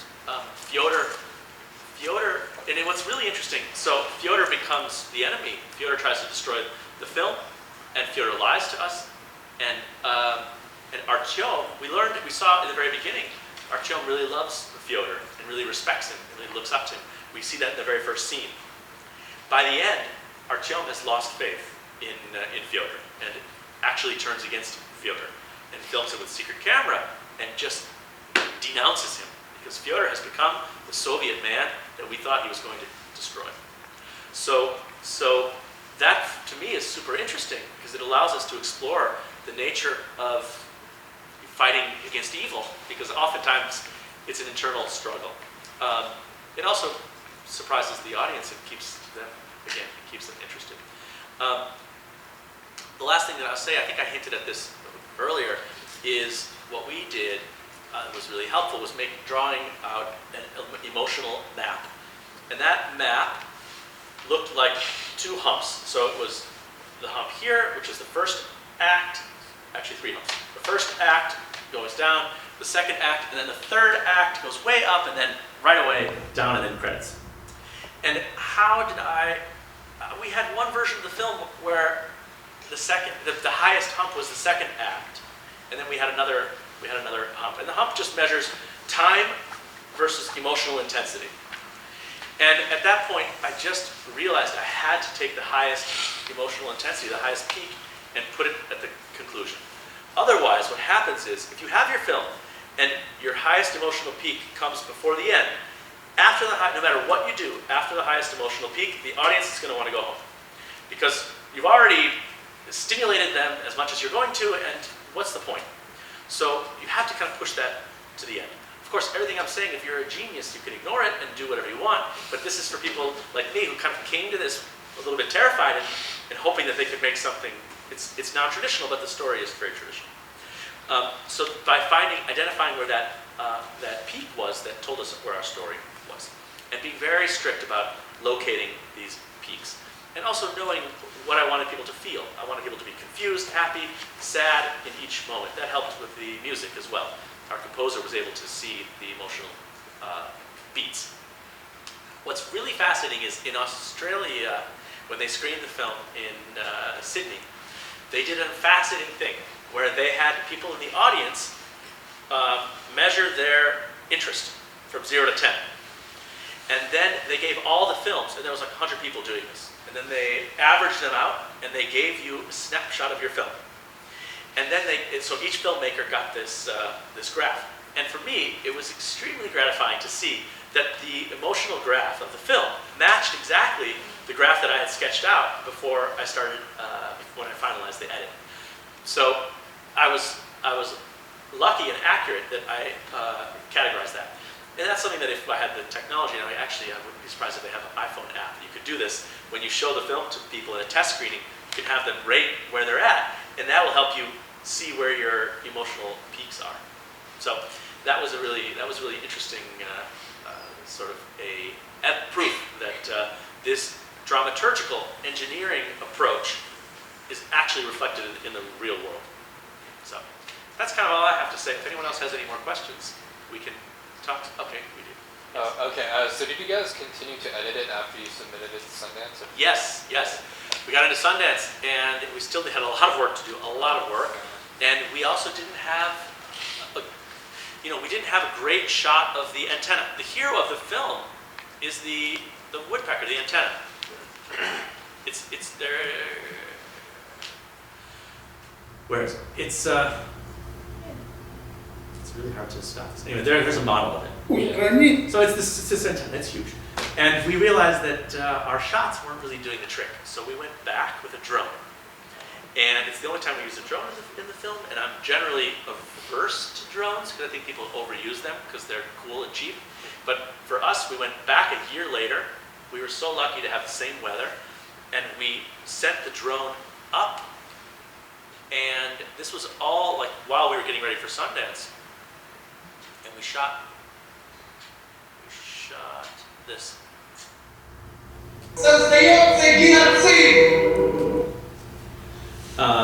And it was so foggy that we couldn't see what the drone was filming. We were very lucky to capture the exact moment where the protagonist goes out. This is terrifying. I would never go. I went up one flight, and the whole thing's shaking in the wind. It's rusting. It's got holes. It's raining. It's wet. It's radioactive. It's absolutely terrifying. But without the drone, you don't have the sense of the scale of this. So in this case, it was justified. Here he's repeating his theory.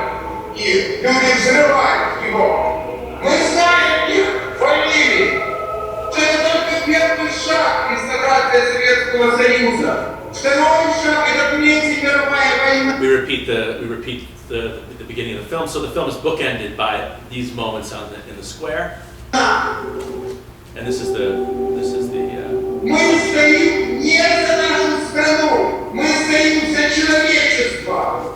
So this. It's quite cut off, but you can imagine it was justified. And we were also very lucky because the Russian troops were just a few kilometers away. The border's not that far. And we were told that a drone a few weeks before had been shot out of the sky. So we had no official permission for any of this, by the way, but we had to keep our drone on this side and not higher than the antenna, or it could pull in fire from the board. So we were very lucky about that scene. Yes, you had a question. Did you plan to / manage to show the film to any of the people in the film? And if so, what answers? Yeah, so interesting. So we have, yes, in Kiev a month ago when we had our premiere in Ukraine, a few of the people we interviewed came to the screening. They hadn't seen it. They had no idea what to expect. I was surprised. One of the Soviet guys, the engineers who worked on the radar, actually came to the screening, and actually said a lot of positive things about it, even though basically Fyodor's accusing him and his colleagues of purposely blowing up Chernobyl. He was surprisingly, he came up on stage for the Q&A afterwards. He was surprisingly positive. A few other people, I think, would not be so positive, but they didn't come. They didn't come to the screening. I'm sure the people have seen it. You know, we have one guy that lied to us directly and refused to speak, and Artyom went back, filmed him with a secret camera. So I'll just show you that briefly, that scene.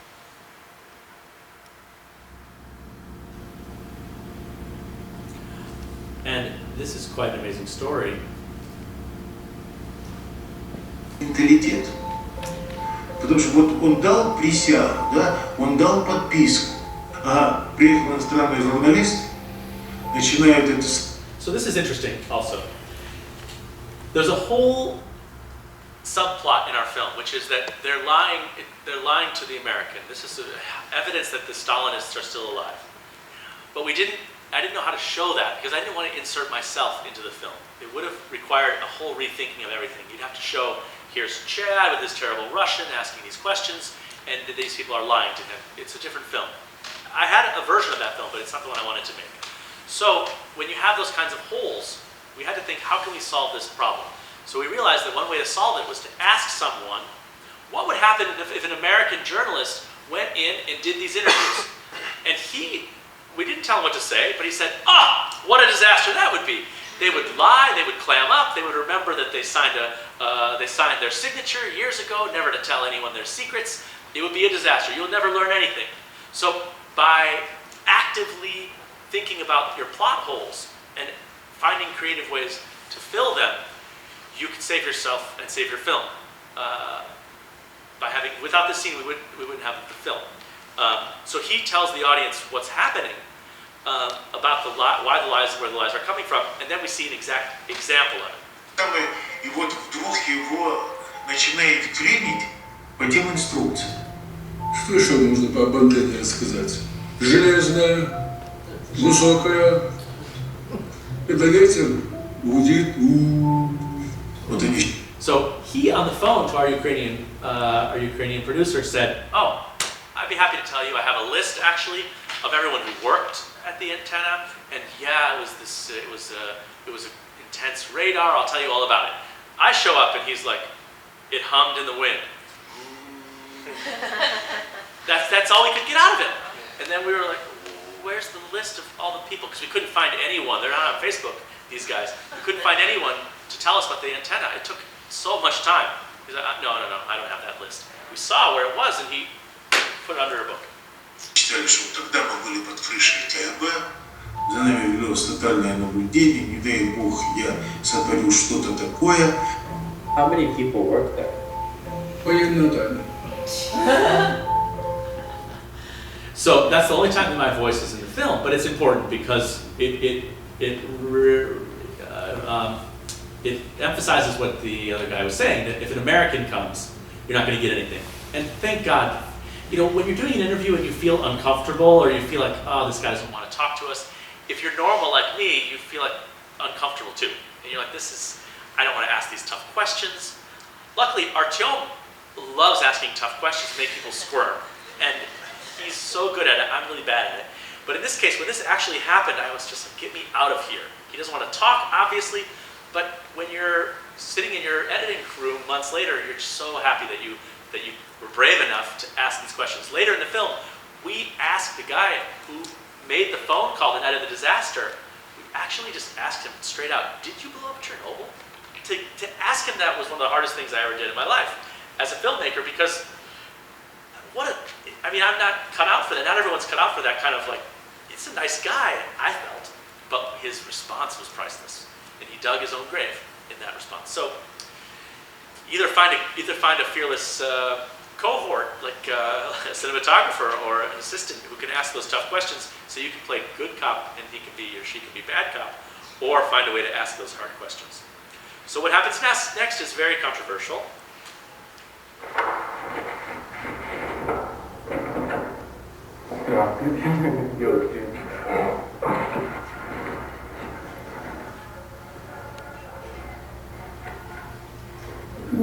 Давайте.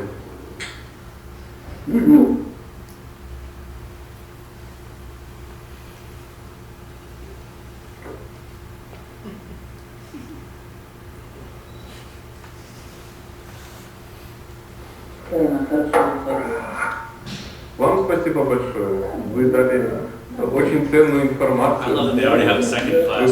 Я стараюсь не давать никакой ценной информации. Вы меня смущаете. Ну, понимаете, все-таки я человек военный. Это объект был тоже военный. И очень даже секретный. Помните, вы показывали список, там, где вот телефоны всех людей, которые служили на дуге? Вот. А потом вы не захотели давать, как увидели, что у нас американец есть. Не дай? Не дадите?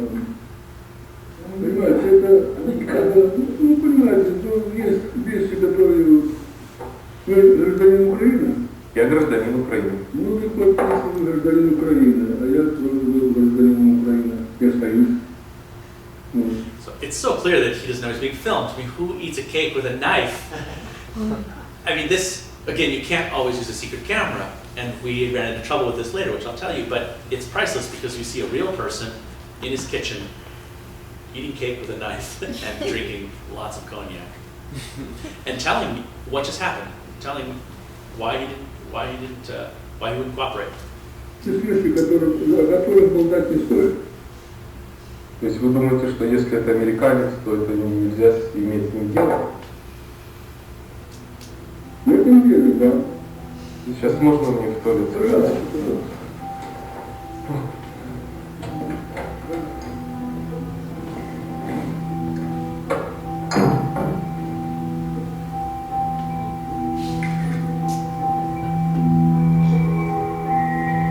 So, this was really tricky. Now, one thing that's interesting is Artyom actually had two hidden cameras, one in his jacket and one on the ledge of the windowsill. And we actually had the ability to edit between both cameras, but I thought no one will ever believe that he managed to get two secret cameras in that room. So we just used the one, even though his head's cut off, coming through the hole. And you were going to say something about yeah, filming secret camera. If you have one hole, it's strange. But if you have jacket with 10 holes, nobody understands in which hole you have secret camera. And better to use camera with very small lens. It's like it's old version of GoPro with very small lens, and you can put inside a jacket everywhere. So that scene, we would never have used that scene unless we got permission from him in the end. And I assumed we would never get permission. So I was kind of depressed. Like, I mean, it's such a great scene. It tells us everything we need to know about how difficult it was to do this investigation. And that, again, it recapitulates the theme that the Soviet Union is still alive and will soon come back to haunt us. Yes? So you eventually got permission Yes. from that guy. So how did he handle it when you told him, we secretly videotaped you? Well, I will let Artyom explain that, because Artyom is my go-to guy whenever there's something really difficult that has to be done. Whether it's climbing up a radar antenna or going to the middle of the firefight, or more difficult maybe than anything, going to this guy and saying, by the way, I filmed you with a secret camera, and it's in an internationally recognized film, and we would like you to sign a contract giving us permission to use it. I went to him and have a paper with contract, but he already knows about film. His daughter saw a film in some festival and said him very bad review about film. And I had a lot of troubles, and I heard around 1 hour how I'm so bad. And another hour, it's all Americans, it's very bad. And third hour, about good Putin. And we drank a lot together, and after he agreed to sign. Did you film with a secret camera at that time? I'm only use audio record. I didn't know that. You have to go back and ask him if you can. I think what he said. What he said was, and what's actually true is, actually, what I said, I stand by it. That he didn't say. If he had said, "Oh, Putin's a jerk and I love America," well, that he probably wouldn't want on screen. But actually, he's saying, "I don't trust the Americans. I'm a military man. This object was top secret, not worth blabbering about." So I think that's why, in the end, he agreed. Also, this is an example of how far you have to go. I thought Artyom disappeared. I thought he was dead. He went into this house, and I know he'd never come out alive. But 3.5 hours later, and Artyom doesn't really drink, but after a few bottles of cognac later, he had that paper. And that's really kind of a good example or symbol for how much of your heart and life you have to pour into these projects in order to really make them work. And yeah, if you're lucky enough to have some hero like Artyom, again, as you said in the beginning, it's not just about pressing the button, it's about becoming close to these people and getting really, getting deep into the story. So for us, this was such an essential scene. It solved so many things. It explained so much. I would not use a secret camera in most cases, but when people are lying about an important topic, or when there's a clear need to explain something, then I think it can be justified. But again, it can't be justified legally without permission, so we had to get permission. Anything? I think there was there? No, did we answer that? Was this your first project, Artyom? With a chip, yes, but all my life I'm painting with a camera. Yeah. I studied director of photography, and my father also have a few experience with a camera, and gave me a camera when I was so young, and all my school I'm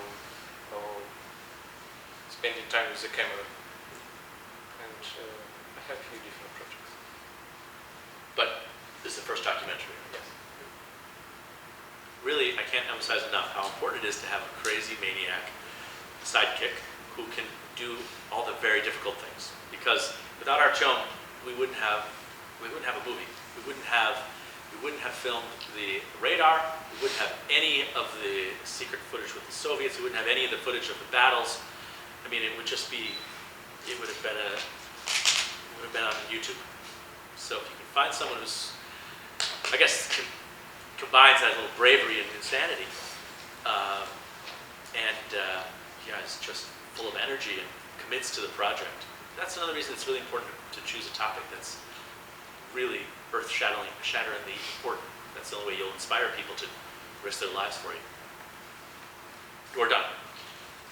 Well, that's a question. Yeah, it's just short. You said at the very beginning, you said you only had about $5,000 to spend on the movie, but then you talked about how much money went into these other processes. Yeah. Was that money that was funded to you, or like somebody else paid for it, or you got money halfway through, or? So the $5,000 was just for the weekend. Oh. That was just the 5-minute piece. Okay. This kind of sucked me in because I was like, okay, just another 5,000, just another 10,000, just another 5,000. And I actually, when I was in Ukraine, I rented out my apartment on Airbnb and took all that money. I used to live, I got kicked out because I was renting it on Airbnb. But for 2 years I rented it out, and I lived in Manhattan in Times Square. So I funded the entire film by renting out my apartment on Airbnb. And that part came, not the part that I did, that was around maybe $100,000, I would say, in total. And then we got about $100,000 for post. And then I would say we spent another 50 to 75 on promotion, which is totally not necessary, but the distributor wanted to spend that to get press and to make sure that the film had a bigger life after the festivals. So all told, probably around 275, and all told, when we sell to the last penny, we'll probably make 274.50, or if we're lucky, we'll just lose about $5. Which is a huge success. I mean, in the documentary world, to break even is a miracle, and we'll barely do that. Okay, thank you. you guys. Thanks so much. So fun to talk to you.